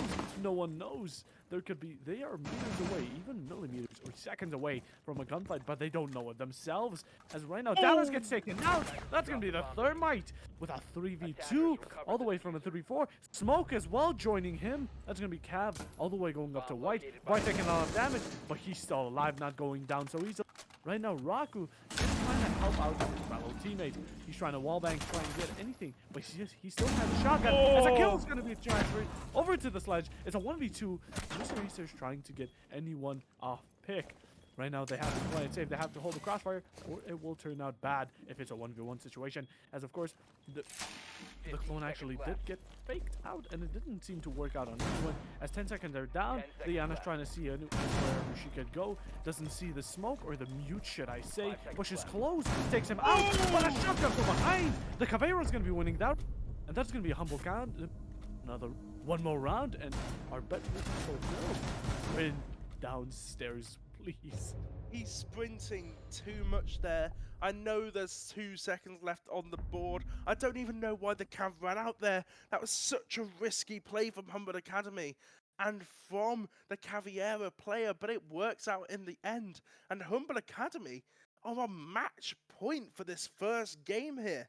We could see if Humble Academy win this round, win Laundry, then we won't even get to see towards that top floor. Towards that bottom floor, middle floor, I said. Oh, I got them all wrong. Oh, no. Oh, no. It's okay, Pyro. Bottom floor, I'll no, take it top on. floor, no, middle floor. It's okay, it's okay. I'll take it on from here. Yeah, they Yes. need to lose and then Attackers win. need to locate That's and the plan. defuse the That's bomb. Yeah. I mean, they can lose and go back now, seriously. They probably will. They probably will lose and then go back down to stairs. It's a low chance. Can I but give you a only little to hot miss. tip here, though? I actually believe that Humble Academy have won every defense they've been on so far. I'm trying to think. They won kids, they won laundry, then they went meeting and won meeting, didn't they? Then they just won did. kids. Oh, they were 3-4, so they won 4 It was a rounds. 4-2 on Vivid, wasn't it? So Humble Academy are I haven't lost a single round on their defensive stretch yet. Ooh, you're actually correct. So, Hey, what? no, you're doing great. No worries, probably Attackers better must than me. locate and defuse But the bomb. off the hand, let's actually talk about what's happening. It's a bit of an elbow. It's a bit of an elbow construction. There seems to be still a shield in place, but I'm still kind of sad that there's no Goyo, there's no fire in the flames, no Tachanka. Because I feel like Oh, we Tachanka haven't is... seen Chanka once, have we? Yes, we have not. And I like to see him. He wastes a lot of time, and I don't see why not to take him. I feel like he's a bit better than Smoke. I'm gonna get into a lot of controversy, but I feel yeah. like he can be used in a lot more ways, and even take gunfights easier on longer ranges. Now, He's the middle one, isn't he? He's not better as Goyo, but he's better than Smoke. Oh, first kill coming out from Bar on towards Matt. So already starting off a good advantage there onto Humble. But I actually cut you off there, so I want you to carry on with what you were saying there. But I'm sorry about that. problem. We're all buckaroos over here. So let's go to back to what's happened. Right now, Yana's gonna be in a gunfight. He gets spotted by the drone, but takes out the Rocky. The man himself, Goyo. Oryx is gonna be taken off the board. Goated absolute operator, but not goated enough to take out Yana or Mr. Easter himself. The intel was there, and so was a shotgun on. The nade's gonna be pulled out, but not quick enough to take him out. Backing off safe and sound. You know, they have brought it back to equality. They don't have man advantage, but neither does the other team, so they don't want to make it worse for themselves. Taking a gunfight in this situation would be pretty bad, even worse losing it. As Shrusso actually does take some damage, don't know exactly where from, seems to be a whole little Sue. It won't be taking him out, so that's at least nice to hear. The shotgun player will be backing off into deep freezer. Of course, right now getting closer and closer with the shotgun, which is what you want to do. Of course, it's a close ranged gun. He's going to be getting into a gunfight, maybe with Yana any second soon, but Yana's not going to be getting killed. What are these shotgun shots today? No one's going to be getting push. It seems like shotgun over at the freezer. The drones are coming out now, so they are going to start to consolidate their forces here. I'm going to watch off Lusa gets a kill on towards Dallas here. So in this point, Humble Academy actually have the health advantage. They do not have freezer control. MB Joe is still up towards the top floor, in towards meeting, and Dobbs is towards this T1 position here. But they're all by himself, Mr. Easton. So if he dies, they can focus their entire efforts towards that main side. Actually, Vivid are going for a three-pronged approach here. 80 seconds left. Mr. Easter gets the first kill here. Immediate refrag out there. Struso gets a kill onto Adapts. A triple kill as MB Joey gets a kill onto Kyson. And it's all up to Mr. Isa. Struso gets another kill. It's a 1 versus 1. And it's all up to Joey versus Struso. 2 seconds left. Plants go down. It's all up to this. MB Joey gets the kill. And Vivid's united.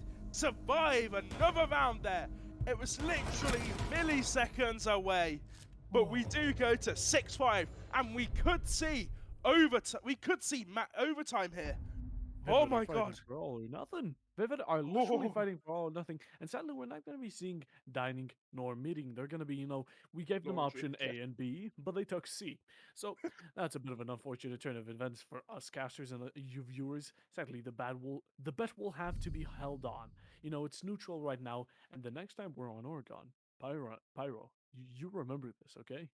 You write it down and put it on your monitor or somewhere where you'll remember it Bro, to and the I'm very like last 4-5-0 down. Always pit meeting. Defenders, protect your bombs from being defused by But no, attackers. we don't actually go towards the meeting. We will go back towards that bottom site, which I think is a very smart idea because Humble Academy, we're literally milliseconds off. It was literally that last push with that pistol out was all that separated. And all that won Vivid United that match, especially with Mr. Issa getting a triple kill on that round. Him and Matt's definitely having the game of their life. Definitely showing why they are the two faggots of the team. Most definitely. I mean, they're doing quite well. There has been a lot of close, almost to nothing situations, and even with the Caveira, before the Caveira, with the, I believe it was the Ace who took out one of the players, and then the last one was just hiding. And now it was the Buck and a. So at the end of the day, there has been quite some very close situations, but there always has to be a round winner. And it seems it's going to be going towards Vivid's side, as there was a lot of aggression coming in from Crusoe, as he got taken out. Spawn peaks are not healthy, kids, and also hydrate yourself. But that was not a good play, as he manages to give out man advantage to the opposite team, and they're going to be taking out everything a lot quicker, as Malusi has a lot of it on roaming. Yeah, it's a massive influence on roaming, especially with that Oryx coming out. You can rotate around site very quickly with that rebar dash that you can use to just bolt across open positions here, bolt up hatches, and it's a very much a solo player who is literally going to be pushed on towards that side. Mr. Easter is getting pings out here, notifying him to the placement of Bart, who is playing on that breeze instead, playing in the same position as last round. Wacky is going to be slow walking up these tower stairs here, looking to go towards the flank. But I don't think he was actually droned out here, so this could be very bad from a Daps there with the Jackal. He's going to look for his footprints, but he'll be very easily surprised here.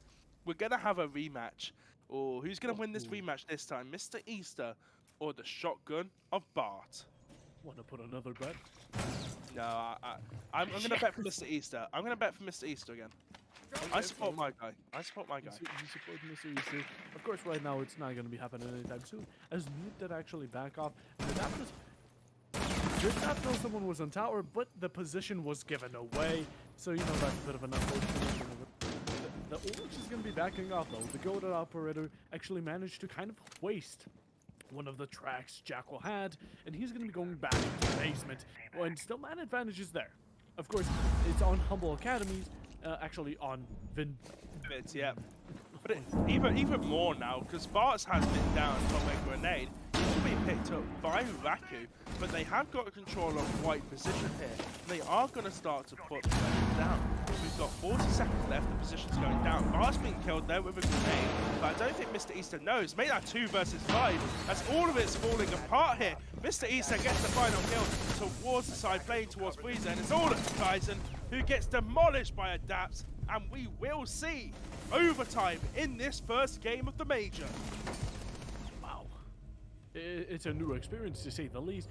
Most of the time we see a 7-5, 7-4, 7-3. We always see a winner without overtime. But it seems like we're going to be going into overtime ourselves. Now, Pyro, can you correct me, but it's the first one to win 2 rounds, or is it a 2-round difference? 2-round difference. So, you need... No, first to win, first to win 2 rounds. It's not infinite OT. Because I was scared that we were going to go to 20 rounds. I thought it was the same thing. I thought you were asking the same thing. 2-round difference is winning 2 rounds there, but I get what you mean. Yeah, only 3 more rounds to go in this round. Infinite OT, I don't know if Talent League actually run that. They may do it in the grand finals, but I don't think they do. It's always 3 rounds. I'm really If scared I'm that being we were gonna- corrected here. So. I was scared that we were going to repeat some sort of, 20, Nah. 25, 30. G, I don't know. G, G2 versus Empire. We want to hit that longest game in Siege do it again. I only wish, to be fair, make a petition. Infinite OT for Grand Finals of Talent League. That is now a petition. Voting. I would actually like to do that. Imagine it goes Infinite OT every round for 5 continuous maps. That would be a very long, like 7-8 hour cast there. I don't know who could talk for that long. If it's not in the season of school, and if maybe we're getting paid for it, I'm completely down. Even without the payment, I would be down as long as next day it's not school. Because tomorrow I'm going back to school, and it's gonna be a hell of a grind for me. Oh, I just finished school soon. I'm obviously uni, lads. We finished semester, so I'll going back to work now. We Going have back a to being a month chef left. boy. Oh, you have. Do you? Oh, are you doing like GCSEs or something? No, I'm Oh, actually A-level. high school computer science. Oh, fair enough. Computer science. Yeah. Oh, run out here. Oh, could be the same. No, just doesn't manage to get any sort of damage there from Struso. Being a very aggressive, even though they lost the last 2 rounds here. What Vivid need to do is win this attacking round, and then they can easily win on defense. As we know, they won the 4 rounds in a row, Yeah. as well as then Humble Academy to win 4 in a row. Yeah. Yeah, they both won 4 rounds in a row. They swapped. Oh God. It's very equal when it comes to terms. Cat. Actually, is there gonna be a flag? And it gets Oh! I get picked herself by Joey, but she manages to take out Maverick yet again. It's always Maverick getting picked off this early. The very important wall he has not fulfilled yet, and of course, a very strong operator to take out. Now, will we be able to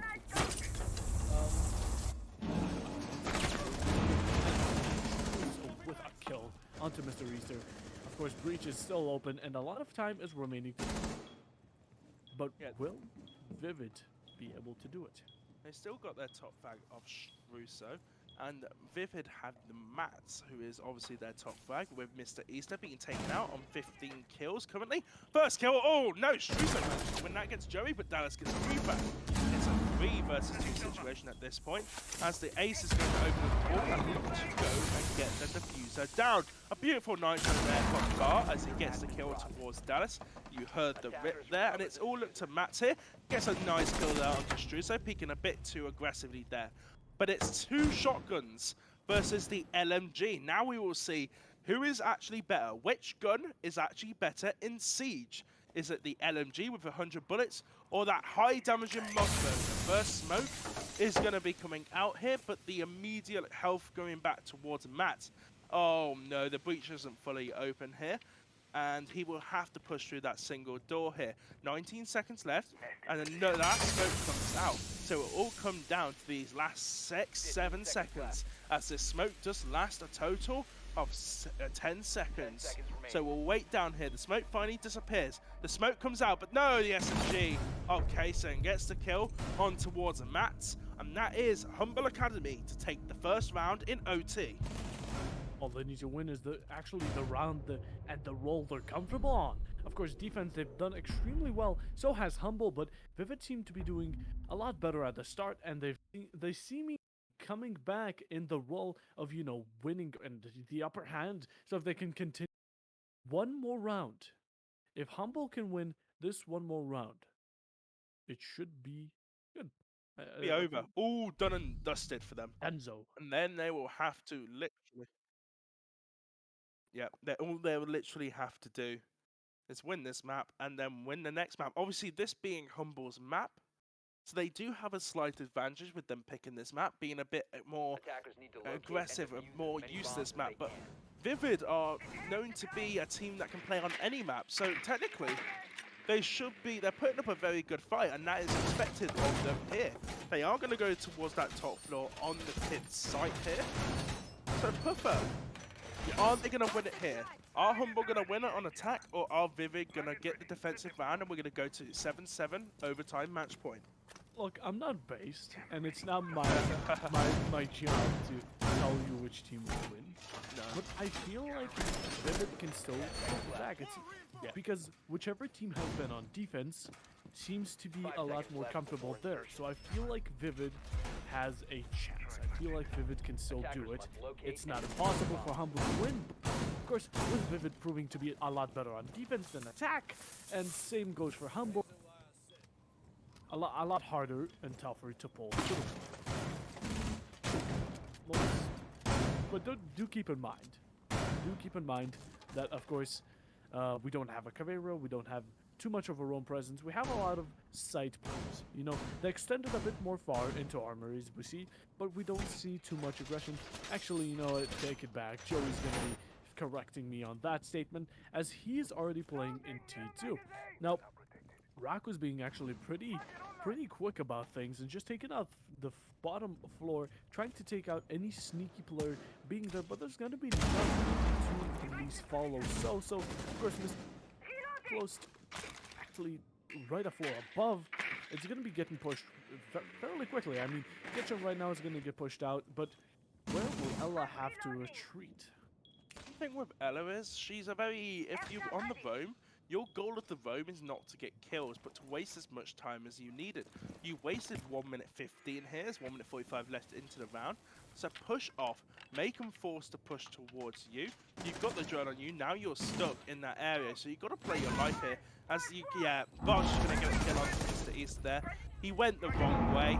Joey's going to get a refrag though onto Raku, who has, of course, was lurking below. So now they've got Joey to deal with in this basement.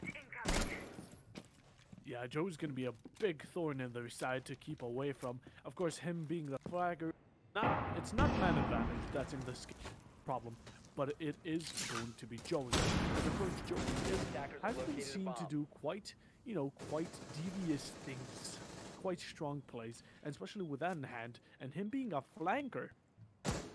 It's gonna have to kept in mind, or else there may be a bit of a death sentence as he seems to be going down into tower. He's gonna play a bit more safe, and he wants to secure, not getting killed himself, as 50 seconds is remaining. So for the attacking side, the clock is ticking, and that is for sure, as it's a 4v4, no man advantage, like mentioned before. But will the attackers will they be able to get the execute off correctly? Of course, with no hindrance, with no smoke, because he still has all 3 cannons. He can start slowly wasting the time to be able to do it, and that's gonna be another kill. Instantly getting refragged. He goes down, but gets himself up immediately. Gonna be getting finished off by, of course, and that. And it's going down. It's all going down. Another kill. It's a 1v3 right now. Vivid will be winning this, and it's a 7-7. It's 7-7, Pyro. The next. I know. Round 15 on the board. Jeez, what site are they going to go to here? What site are we going to look for? Meeting. Not meeting. I doubt it'll be meeting. I think it's going to be bottom floor. Probably. Yes, Laundry. Hey, my pride is restored with that bottom floor as the operator pick phase is about to end, but none of the defense has actually done anything. So we'll see anything. I think Raku's actually going to get a random pick here. Yes, he is. That's going to be Oryx here. Ooh, I feel like Oryx is actually kind of strong here. At least if you keep Freezer and Laundry Hatch open. Because imagine someone's going down Freezer stairs and the Freezer hatch is open. Oryx is in Freezer and hops out. Now that's a different story, correct? So if we're going to be seeing something like that, if we keep it in mind, it could be a very huge game changer. Right now, it's going to be no more second chances. Whichever team wins this round is going to be the winner of map 1, and we're going to be going on to Shadow next, which is also quite a unique map. But that's going to be played differently because of, Oregon, everyone knows how to play. But it's now going to be up to who prefers and knows Chalet a lot more. Well, let's actually keep that to ourselves, keep that in mind, as we're going to be going into action phase in around 10 seconds pretty soon, Preps are still good and none. And for the attacking side, we're going to be being brought with a Jackal, very strong operator. We did see him quite a lot. Ooh, let's get into the final round, eh? Action phase is on the way. I'm very excited here. Bottom floor is a very, it's a hit and miss map that we've seen so far in this game already. Obviously, we've seen 1, let me just count this up, 2, 3 attacking sided wins. And 1, 2, Yeah, 2 defensive-sided wins. So you'd have to say the advantage is towards Vivid's favour here, having that slightly attacking favour-sided over towards, in this map particularly here, Puffer, it could go Vivid's way. But 7-7, I'm on the edge of my seat here. If you guys could see the caster cams right now, you would see right on the edge of the seat, coming up right close. We're invested into this game. 2 minutes 15 left into the round, but nothing has really gone into it just yet. Not much. I mean, I'm just soullessly looking into the monitor. Nothing much for me. I'm just waiting to see some kills, but they're going to be appearing anytime soon. But not as so. I mean, Oryx right now with Aruni are both on first-ish floor. Third floor is pretty much cleared out, and also drone. So it should be, you know, it should be attacker taken. But we're going to have to see how they're going to fare against the Oryx and the roaming presence on first floor. Will they be able to execute better than the defenders, or will they be able to fend them off? We're going to have to see in any second, as Oryx is actually pushing down. You know, he got spotted. He wasted one of that Jackal tracks. And, you know, Jackal has a foot fetish. But with 130 You on could say it's this... a foot fetish, couldn't you? You could. Let's be honest. But 1 minute and 3 on the clock. We're going to go that precise. We're not going to round it up. Yep. Jackal tower is taken. Meeting is taken. Monster is taken. First floor is taken.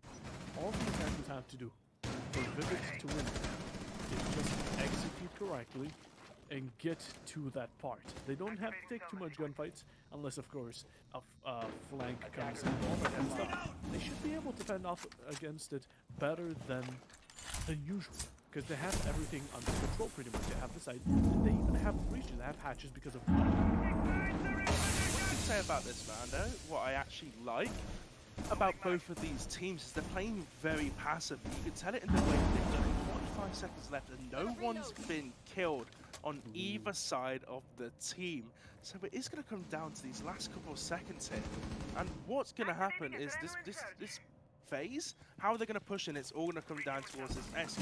Mac's going to take the first sort of high level damage here, as he's going to push around in towards the position. The person behind Avon's going to be very tough here, and he's actually going to get a kill. 2 kills coming out for Vivid. Made out 3 kills as Mr. Easter gets 2 kills on the round. It's all popping now, 14 seconds left as we get very aggressive now. And that's gets the final kill. Will it be a flawless round? This, no, Raccoon gets a double kill, and Mr. Easter finishes off this game. And that is game, set, match. And the first game goes towards Vivid United with a 8-7 win. We had to go the entire way, all of the rounds, to sort out this game.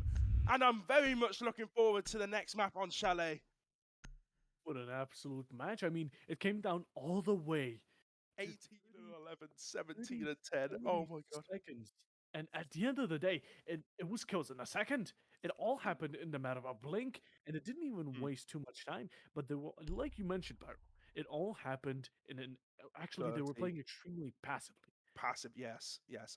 Normally what we saw in that game was a lot of teams On peaks. like to, spawn peaks, play aggressive. We saw kills within the first 2 minutes. We saw players like Mr. Easter, Matt, who would play on these top floor areas, who would delay time. But that round was very much on site. We don't want to lose this, but look what happens.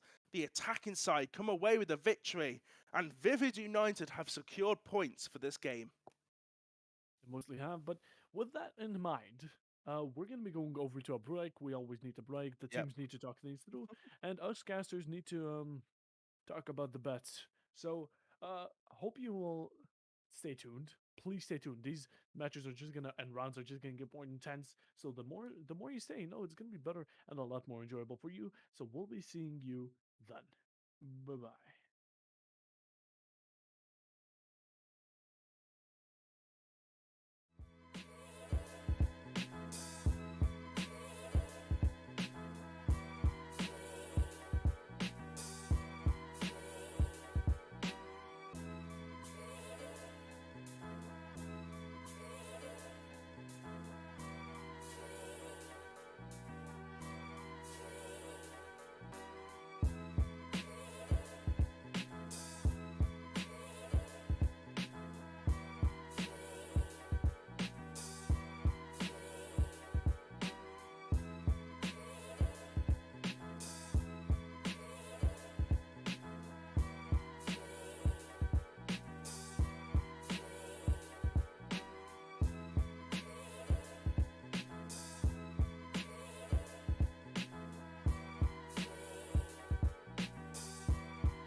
And we're back. I hope you stay tuned. I hope you're still here with us, as we're going to be probably seeing a lot more than even last round. I can't Oh yeah. promise it, but I can give you some hope. You know, that's kind of why I'm here. But we're going to be going over to Chalet, a different map. It's Ooh, unique. It's not yes. Oregon. For once, it's not Oregon. We played Oregon twice in a row, so we finally get to go on to Chalet. And as a reminder, if you missed the nail-biting match of last game, it was an 8-7 victory for Vivid United. So a very close game. We were on the edge of our seats. You missed a lot of jokes as well from the last game, which we will True. try to continue going into this next game. But I believe both of our teams are ready to go. And hopefully Hopefully. we can get into the match sooner rather than later, as I believe all of you are waiting to get back in towards this action and get So ready for towards the map. let's start it. Let's go. Let's go into Hey, Chalet, not let's Oregon. go. Chalet. We're You're see gonna say some- Oregon again, were you? uh, Like we got Oregon twice in a row. How could this be? But no, alright, I want to ask you, Puff. Operator bands. Go. All four. Straight now. um, Maverick, Thatcher, Cade, Valkyrie. Maverick, Thatcher, Cade, Valkyrie. I like the interesting Maverick band there. I feel like he's a very good role in this map. I feel like he can definitely get through some hatches. Most definitely. So you're just quiet right now because the first band is going to be Jackal. The feet fetish man is off the board, as Mr. Easter says. Feet sniffer, but we're going to use feet fetish because we're a little bit of more civilized casters here. Exactly. Thatcher's also off the board, so one of your bands was at least correct. But let's hope you can get the defensive op bands correct. So can you remind me what those were again? Was that Valkyrie and Yes, Cade? it was Valkyrie and Cade. And it's going to be Cade. Now, I'm going to be. It's a really 50-50, I believe. I believe it's between Mira and Valkyrie yet again. Because Valkyrie, especially good with the Valkyrie cams around Fireplace, especially pre-play C4s on the main breach, upstairs, on, of course, Valkyrie cameras on garage, Yes. all those types, and it's gonna be correct. The only thing I'm sad about is Jackal. Not getting that Maverick, man. Not getting the perfect. Looks like your run's coming out. What is the chat going on about here? Big Shaq, Shaq, that's what the they're one doing and only. here. Big Shaq, 2 Man's plus the 2 is 4. Minus 1, minus that's one, 3 quick maths. Every Everyday man's man's on the block. Smoke trees. Right, you like our swinging solo there. You like our swinging solo here, but we are going to get into the first map. And it is going to be master bedroom. So we are going to see the master office site here first. The primary bomb site for this. Oh no, we're going to hit with the Uru again. Please, will you take it Attackers need away, to Puffer? locate and defuse as many. So, yeah, normally I feel like Chalet has a lot stronger sites on the first floor, actually. Third floor and below, the garage I don't even want to mention how easily reachable that is sometimes. But third floor is okay. I feel like okay, but I can kind of see why kitchen and bar/gaming would be could have a chance of being stronger than upstairs, especially because you hold verticality and it's a lot more dependent on that. But since the map is oriented in that way, you can hold it a lot, I feel like, a bit more stronger. 5 seconds Since left. you can hold a good crossfire onto piano hallway from blue stairs, from small box, Attackers must from locate and fireplace, defuse or the top fireplace, whatever you want to call it. But in all, I feel like verticality on this map a lot more important and maybe a bit easier to do than, let's say, on others. But you see how much verticality there is on this one site alone. You can see why, especially when you see people like Buck coming out. You see the double side. Oh, first kill there. Struso on to adapt. A beautiful spawn peek there. And within 30 seconds of the first game, we've already got pieces of action. So very different from the last round of the last game that we played. That was very slow. This is very quick. The polar opposites to each other. They're taking the pace back. They want to be back to aggression. But it kind of put a toll on them, especially because they were way too defensive. So now they want to kind of get back in the mood. And right as we're talking about that, that's going to be my... Oh. gonna be getting taken off, and another kill is gonna be traded from Bart all the way onto Matt, Finka, and Lion. The yellow duo are gonna be off the board on attacking. Now, Vertical in this side might have a library. Well, that's all they have right now. They do not have control. And MB another Joey. very good reef. Actually, not the reef. Wall You can hack. call it a reef He's frag. got wall hacks. He's got wall hacks. That's what He's you got say. wall hacks. Yes, he's got wall hacks. Confirmed. We need to check that after. They're gonna ask for the moss after that. Both of those walls being open there. Nice little trick with thermite. If you put it towards the left side, you can actually open up 2 walls there. A beautiful grenade from Mr. Easter though, killing Norgal. And that is off the board. It's a 3 versus 2 situation here. And Dallas is going to be looking to get the flag in. He's going on to half wall. Diffuse is going out, but smokes are being popped here. The smokes are coming out. Mr. Easter gets a beautiful kill on towards Kaiser. Shuso gets a kill onto Joey, but Diffuse has gone down. Mr. Easter manages to get the final kill, and the first round goes in favour of Vivid United on the attacking side. Seems like my 1,000 points are already getting wasted. Yes, if Chad is wondering why there's like 1,000 points into Humble, I am believing in the underdogs. I want the underdogs to Yes, win. we do. We have to Exactly. believe. They don't seem to have the better choice or the better chance, not the choice. They have the choice to win, but they're not taking it. As of course, it's gonna be hard with this roadblock of Vivid in the way. It's gonna be pretty hard, but we can believe. And I'm gonna take all those points that you guys betted. I'm gonna be stealing every single one of them, and Humble is gonna be my way to getting close to 100,000 points. I at least hope. We I need, hope. we need to be on level with Trippin, don't we? We need to have the amount of bets that we can actually fight with Trippin and be like, you're no longer the god of this server, we are. And that is what the goal is. So, yeah, well, I didn't really help him a lot. I gave him a free couple points on a couple of previous predictions. So, whenever I predict on a team, you're not going to have fun if I predict on that team. So, it seems to go that way so far. So, I won't spoil my predictions yet. I'll tell you at the end. Fair. But as we're going to be going on to the match, we see quite a different loadout of attack. So, we can both again as actually walls and attackers. Defenders and operators that are an extremely good and useful combo you can always use. Now on the attacking side, we're going to be being brought with a Flores and a Thermite. Now what I've seen different is because Thermite is actually a very neat operator. With Ace, you can stay back. You know, with Ace, you don't need to go into danger to actually get out of the breach. With Thermite, you have to get up and close, but the breach is a lot bigger. Of course, you only have 2 Thermite charges, while with Ace you have 3, so there's ups and downs yet again.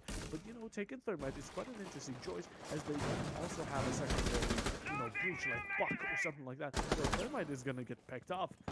The hard breach dreams are probably gonna be taken off with the dreams, and that's gonna be a nice shot from all the way from bottom. Getting a shot through 1 floor, so that's gonna be actually Adaptus. Actually, adapts taken off, and the Flores as well. So Adapts is not adapting to that situation. There is he just doesn't go in. He just doesn't even watch for the hatch at that point. He just gets picked up very easily. You know, I'm not quite a dad yet, but I do use those dad jokes. Do you know what I actually wanted to discuss with you, Puffer? If you look at that the wall that normally opened on the right side, Humble Academy have actually chosen to open the left side of that half-wall wall. What are your thoughts? I feel like flies fit very well with cheetahs. Oh, that's not what I asked. Very random. Nothing can be perfect. But we're going back to Jason is going to be getting taken out. And he still has been carrying a lot of utility. Smoke can deny a plants, deny a lot of rushes, and waste a lot of time. So taken out as the smoke so early on, especially even when it's not even below a minute, is not the choice you want. It's not, especially not in any chase. And of course, Yana's going to be taken out. But Yana on K9 Battle is going to be working with Sledge, and the L85 coming into play, taking out Struso with a very neat shot. A run out Butkin. Predicted! Matt with a double kill. Will he be able to pick up the third? The Rooney's going to get challenged. Not but it's not going to be quite there. On the line. Postline is there as well. Nagwell right now is going to be getting taken out by Matt, and that's going to be a triple kill from the Finka and a a good round. Oh, just look at that LMG. All you have to do is hold mouse 1. I don't even know why he's stopping firing there. He just doesn't need to at that point. It is disgusting, as you said. But Vivid United go 2-0 up at this point. 2 rounds on the attack. And finally, Humble Academy are going to swap their bomb site. And they are going to what we would consider as the secondary site here, going towards Bar Gaming. Now, here's a question I want to ask to you. And a question actually to the audience, to the Twitch stream as well. Do you prefer bar gaming or do you prefer dining room and library? Not dining room, kitchen. Oh, we're going back to dining and meeting type stuff, eh? Yeah. Well, I feel like it's actually quite equal sites. Both of them have to be vertically controlled, but when it comes to, it's depending on your playstyle. Because, you know, right now bar and gaming is a lot more shelled and a lot more turtled into sight, and it's a lot more closer. You expand up, but not too far out. As in kitchen, you can expand into west, trophy, all of upstairs, but, you know, fireplace side. So it's, if you want to play a bit more aggressive and get a lot more space, you want to, you know, get a lot more pressure on the attacking and give them more time to take. Wasting your time, you want to take time. But if you want to go for kills, you want to be close, you want to be secure, I would recommend going for that's how it is. It's depending on your playstyle. Yeah, it all depends on the playstyle, but I like to go towards the bar gaming side. I just like the way that you can hold up towards library. The positions you can have, the shields that you can use. Actually, there's an interesting shield on the bottom of jungle stairs. Instead of they got the top jungle stairs, the shield on top jungle, they've also got one towards the bottom side, towards where the blue corridor is. So a very nice and interesting position there, but it's a bit risky of how Humble are playing this. If you look towards where that mute is playing, he's just playing in that corner. The grenades are going to come out here, but he will be swinging. He actually manages to drop Matt there. So just managing, Matt's just going to waste 2 grenades there, as Bart is going to get away with his life. It's taken a lot of the time away from Vivid United. He managed to escape in the last few seconds, as Russo will not be the same. As, of course, he gets taken out by the, actually, could you call it an element? Not really. I guess an AR from Malaya. It's like the PDW. You wouldn't class the PDW as LMG, would you? Oh, no. Norgal getting a kill onto Matt, but continuing. Actually, never mind. Matt gets a kill onto Norgal. A nice refrag there, but continue what you're saying. You wouldn't call the PDW an LMG, would you? But the PW has a decent fire rate. Yeah, as the 51 Lion bullets. element. Both of them do have. Yeah, the Lion AR, though, has a bit slower like an LMG would. But, you know, it doesn't matter, as the Vivid's going to be picking round 3 in a row and match with a... Was that a quad or a triple kill? Triple. Lads, calm down. We hear you. Mate, that round was what we'd call a casting disaster, as we didn't get any of the action. We were just talking about random stuff there, as Vivid just clean up that round, making it 3-0. All the action didn't happen where we'd normally think it would be. It happened all towards that library side there. So, a nice round for Vivid. Well played indeed. Well played, GG. You can already start to see the GGs coming out here. You can already see my tears, as I know I lost. I may be losing 1,000 points, but I'm still not giving up hope, as Humble did put up a decent fight. They tried their best, it didn't work out, but I still have my hopes up. I still have my fingers crossed, and it seems like they want to play it past. As Vivid, I'm going to say that they're going to play a bit more kitchen and, you know, dining, and I feel like it's the same situation as I said. It's about your playstyle. If you want to play safe, you always did. If you want to spend up too much, you want to keep your utility safe, but not actually safe and close, but not too close so a mate can take it all out. It's a bit more partial, but yet again, a lot of times in a sentence. That was a very long sentence. It was. I am Englishman, I say yes. I am English too, but I am currently not in England. I am in the great country of Wales. I'm not English, I lie. So. Oh, you're not English. How dare you?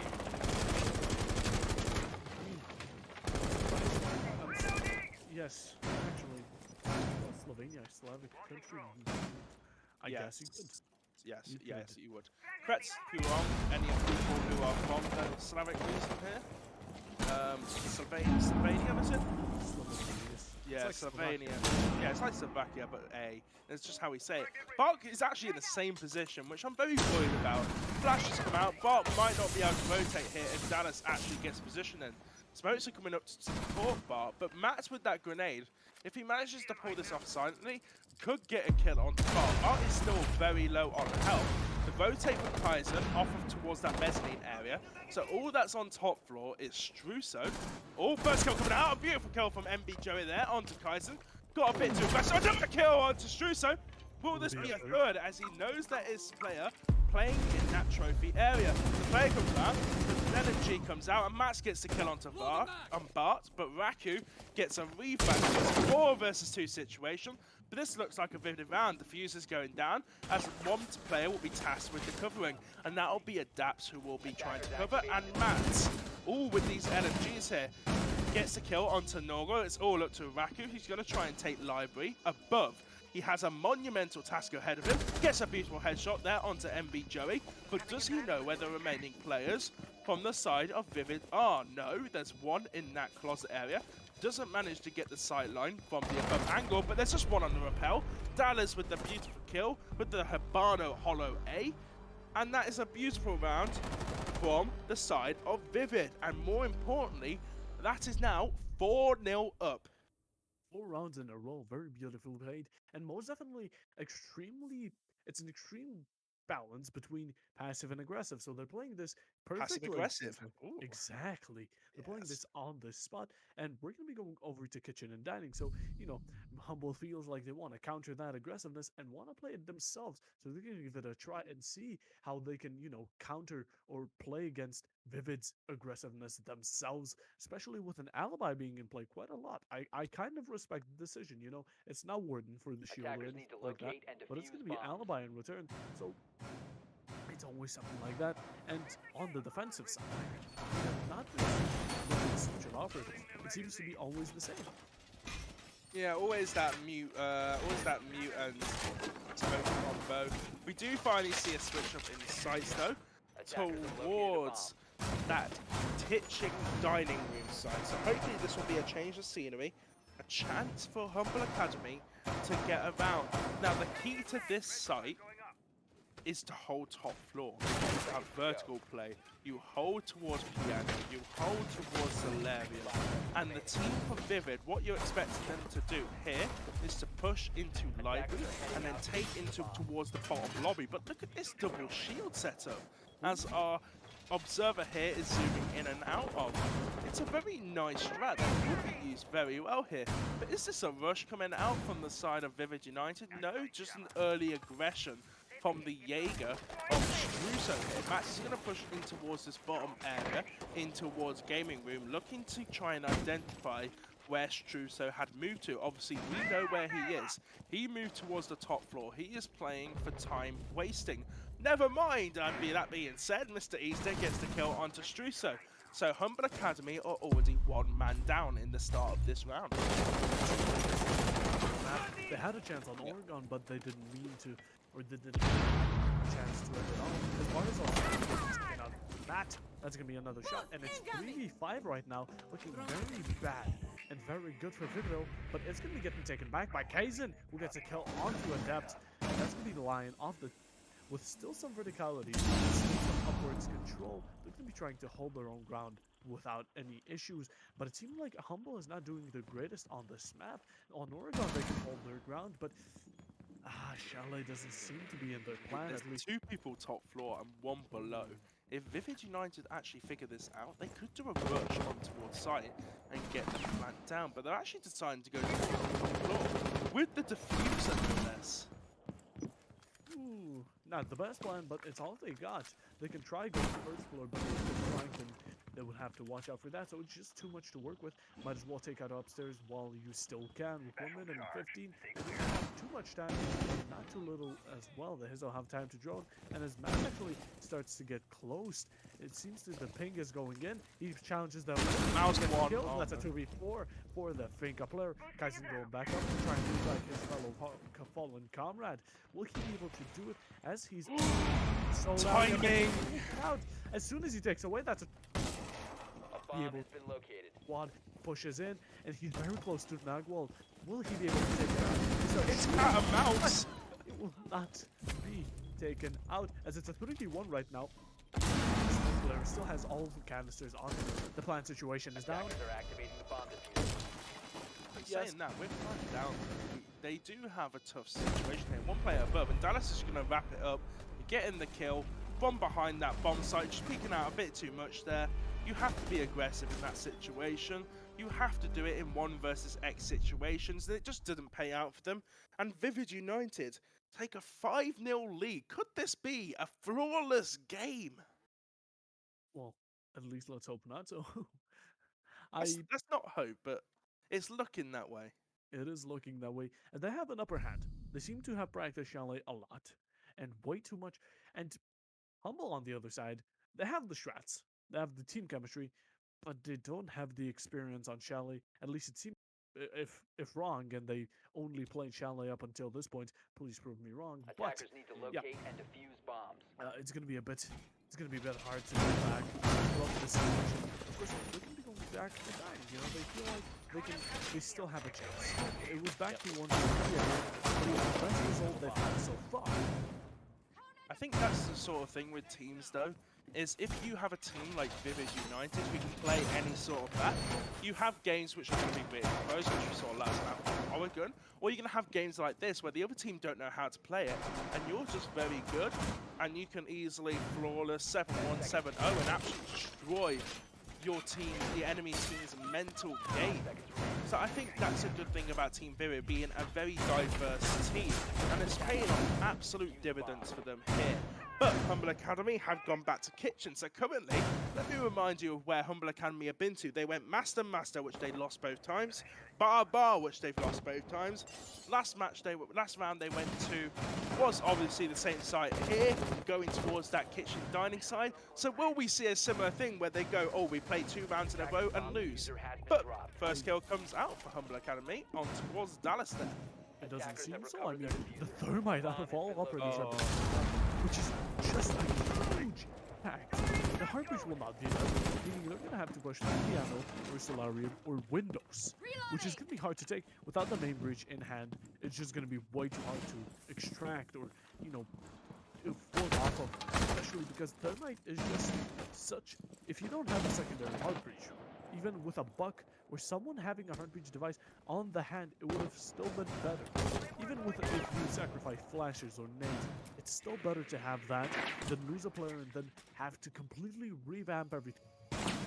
You know, all that type of stuff. So it's kind of unfortunate. And right now the shield right there, the piano is actually quite powerful. It doesn't seem to be getting taken rid of very fairly quickly, as there's still 1 minute and 40 on the clock.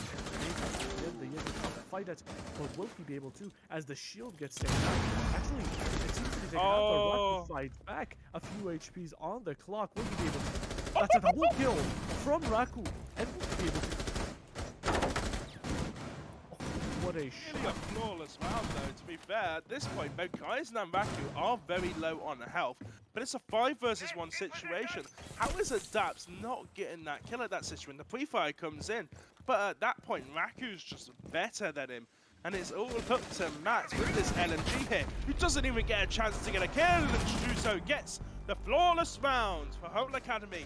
And if you were going to hit back with a round, what a way to do it with a flawless. What a way indeed, they're getting back in the game. But at the end of the day, Pyro, it's 5-1. Yeah. If It's right a bit now, out there.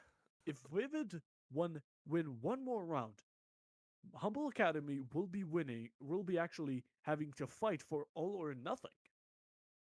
Yeah, if you go one more, it's coming down, and there's that sort of pressure that you have when you go in towards match point in that, what am I supposed to do here? I'm getting a bit worried.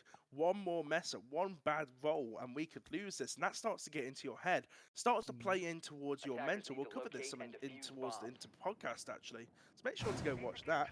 Go get that little shout out there. But that mindset is a massive thing in Siege. And if it drops, if you get 6-1, if you get, if you lose 7-1, your mental's going to be down. We talked about this with Mr. Easter actually in the podcast. Was they played a new team and they 7-1 steamrolled them, and the day after that team left the actual league. So this sort of stuff does have a mental effect, especially as a team as well. Because you have to feel bad because the team doesn't want to leave. You know, the team doesn't. You don't want to lose, do you, either? Exactly, but you've done so horribly, and the team seems to be just out of your league that you don't see a way or don't imagine yourself winning. So at the end of the day, it's just horrible to both of them. But that's why professionals do have a good attitude, and you know, They have never give up. coaches as well for that. They have a lot of Exactly. mental coaches. Coaches work on the mental stuff with them. Be like, oh, don't get yourself down. It's a bit like Nuez. So I think his first professional game that he played with his new squad, he went like 2-10, which, and then the next sort of game, especially in the majors as well, he had such a good major. This sort of thing you can bounce back from. And let's see if Humble Academy can do that sort of thing here. Going on to the attack, let's see how they will play. Vivid United did very well on the attack, and it could just be that, oh, Humble Academy, we're a lot better on the attack than we are on the defense, so this could work for them. Don't count them out yet, but Bart's going to chop straight in towards this library side here, trying to put pressure onto the player playing towards Mezzanine. But if you just caught that at the corner of your eye, he did drop back down towards the lobby area. So they do have library control here. And it's going to be Matt's job to control this. The first kill coming out in favor of Vivid. MB Joey getting a kill onto Kaiser. That's the Flores off the board.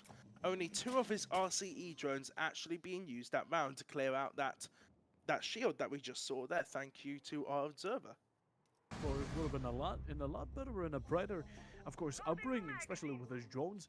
But talking about that rocket getting taken out alongside as the Zofia player is off the board, but we still have the hard breacher.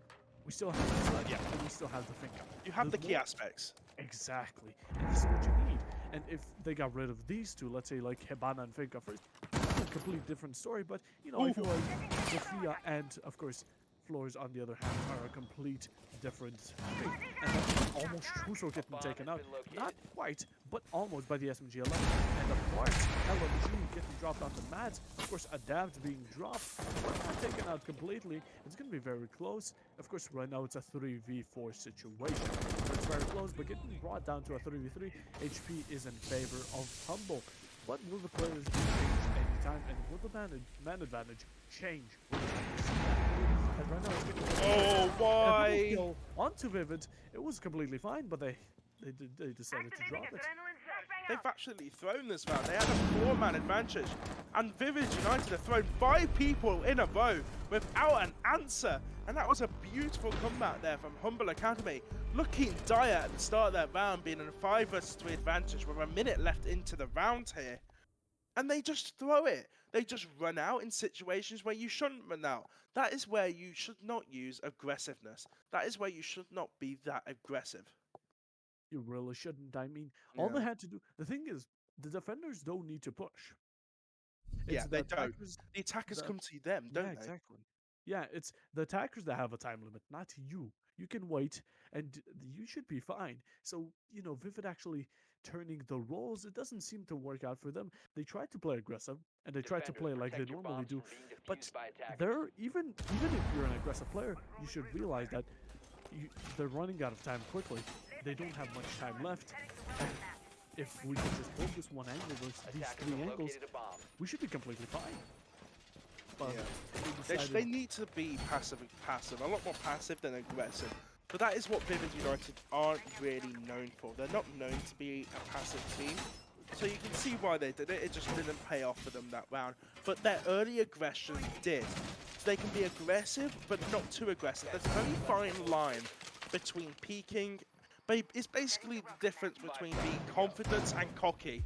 You know those sort of people in real life, don't you? You have those confident friends and you have those cocky friends. It's that sort of difference that correlates in towards Siege with fraggers.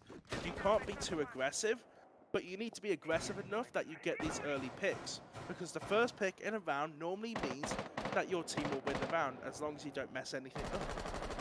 True, very true. Very true indeed. I mean, it all comes down to how you played. That is kind of Siege. I feel like Siege is one of those games. It is Siege's time skill-based scene, and it has so much factors. It has momentum, it has mentality, mechanics, strategy, and it's one of those games that is extremely on another level because while the other games do hold that potential, Siege just has a more overall. Now also, Joey's going to be taken out. Struso, very important player. That's going to be Sludge out of the game, and a very neat pick. I mean, it's not Hibana, it's not Flores, it's okay. Of course, Humble Academy still have the points that they can get to and, you know, continue their journey and strategy. But if Hibana gets taken out, that's going to be the whole... Unless she, of course, uses her gadget before she gets taken out. Now, we're going to be having to see what happens here, as we still have a lot of time. We still have a lot to see, and there's not much happening here. You know, it's Vivid right now. They can play passive. They won't, probably, because they're extremely good at being aggressive, but they can. You know what happens in Siege? A lot of the time, it doesn't really matter how the initial kills either, because time management is a massive thing in Siege. Everything can happen in 30 seconds, even 20 seconds, but it can also happen with 1 minute 30 and have massive gaps between them. But at the moment, Bart is going to get rid of that top of the jungle shield there. But Mr. Easter is going to be very aggressive here, trying to retake that position. They still got the main cam up. They know where the player is. They know he's on that main balcony there that we call highway. So he knows he can be quite aggressive and wait for it to push in. But you see the little red outlines there as well on towards the library. So they've still got a lot of positions to take with 50 seconds left into the round. So it's still strongly in Vivid United's favour. They just need to play passive now. Wait for Humble Academy to push towards you. You know where the players are. You know there's one in lobby. Raku gets a first kill there. Playing from behind. Kason gets down though. The players, he's pushed up towards mezzanine. They've jumped in on the balcony as well. The grenades are coming out. They've got control into the library. It's all going to come down to this last 30 seconds here. All the players are below. Casey's being picked up there. Joey gets a kill onto Raku, so it's a 3 versus 4 situation. He's playing in this power position of mud. There's no time left on the board. Mats gets another kill. It's a 2 versus 4 situation. 2 seconds left. They're all playing in lobby. The diffuser go down. It's all but gone now for Team Humble Academy. Vivid United are going to pick up to this last round. Bart gets another kill, but it means nothing in the context of the round. And now it is match and series point for this game. Well, definitely. I mean, right now, Humble Academy, they are fighting for nothing. They can either win about four rounds in a row, Yep. or lose, and it's not looking. It's the very greatest. unlikely odds, is it? Because obviously you've got that massive pressure. It's almost like, do you know when you go up on stage, if you're a singer or if you're performing in front of something, that it's like stage fright.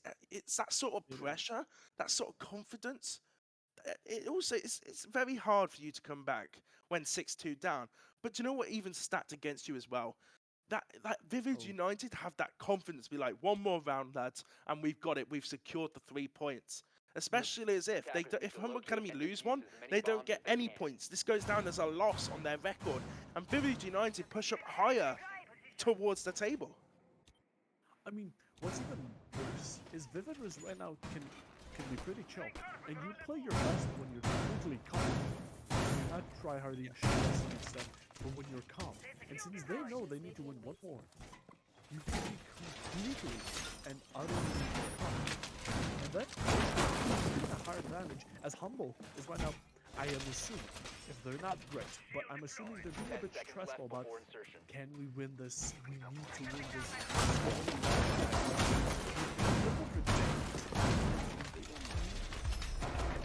To actually calm themselves down, get in the mood, all that type of stuff. It's not going to be too great for them, especially because Vivid is playing to the counter of them. It's like yin and yang. Of course, Vivid is playing exactly. Vivid is playing extremely aggressively. Well, of course, Humble Academy is trying to play it a bit more chill. They're playing humble. Exactly.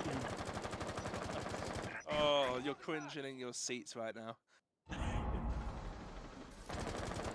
Oh dear, but going on to this round, we've talked enough jokes this game. We can lighten the mood up here, but Struce has got a nice angle, which if he can land some grenades here, oh, almost going to kill that, but a nice shot from Joey! What gutter shot to get rid of Struso, and already it's starting to slip away for Humble Academy here as it goes in favour of Vivid United. They hear the repelling from the Mezzanine player. That grenade not doing enough damage there onto the player playing Mezzanine, but Baku finally gets the kill as he's not going to push in and take the map control that he should get here. I believe there's only one more player. No, there's no players playing towards that Mezzanine side here.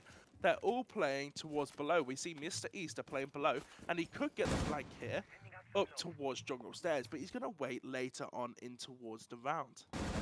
Most definitely. I mean, it's a 4v4 situation, but the time is running out. Humble Academy is the one who has a time limit, not Vivido, at least when it comes to post-plant. But of course, that's a different situation. They need to get to there. They need to get the time, get the execute, get everything down for that situation. And will he be able to actually deal damage to utility? That's the thing he needs to do. And with Adapt, probably denying it, and Mr. Easter still even playing in Kitchen's side, he can go for a flank and even ruin this whole strategy.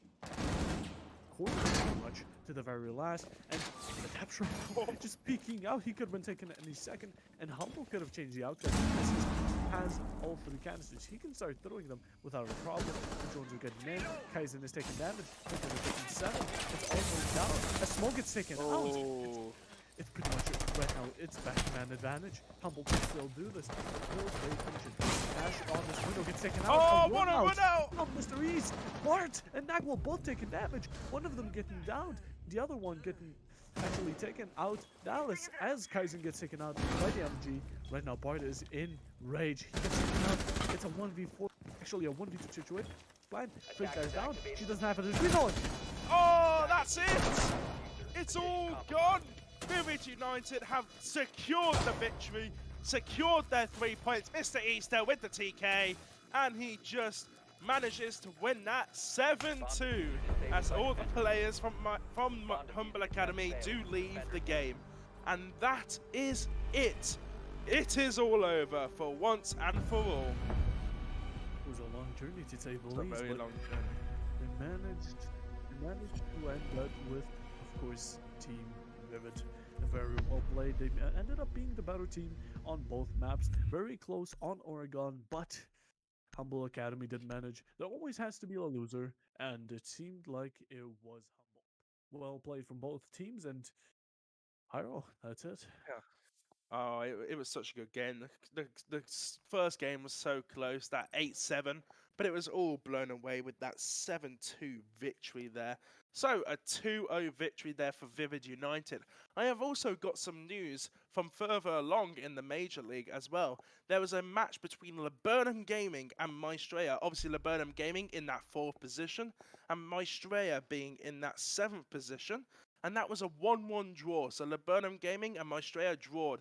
A 7-4 victory on Chalet by Maestria and an 8-6 victory on Border by Laburnum Gaming. So these are the 2 games for today that have been done.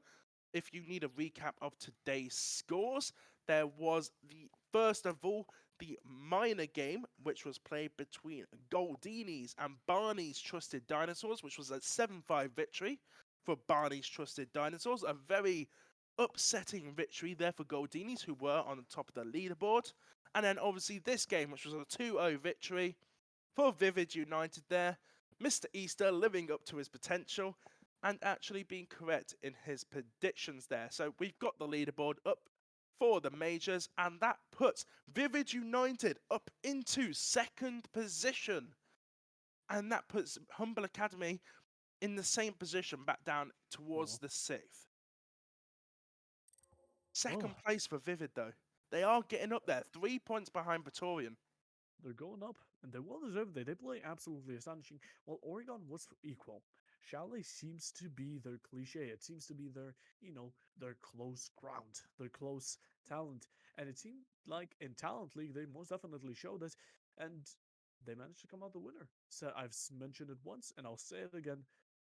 That is going to be it for today. Actually, we got to mention tomorrow's game before we leave, actually. So we've got to join us tomorrow for a major game. There is no minor game, so tomorrow it will be at 20 CEST for a best start of 2, and that'll be QVG versus Loud Esports. So make sure to check out tomorrow to see if Loud Esports can retake their second position and be level on points with Praetorian. And that'll be you, Puffer Bob, and Wumby. Right. That is tomorrow's game. I also want to say a massive thank you towards Wumby, who's been on the observing, and Epsilon, who has been behind the production. Couldn't have done it without you guys today. It's been an absolute pleasure to cast with you today, Puffer It Bob. really has. Same. Likewise. I've Really enjoyed the likewise. jokes. I do owe you a lot of my pride. I've lost a lot of the bets today. So I will be paying that soon on a later stream. But this has been it. This has been the Major League and the Minor League from my god, Talent League. I messed up the ending. Who knows? What do you Oh expect no. from the Pyro? But that has been all, and we will see you guys tomorrow. Bye bye.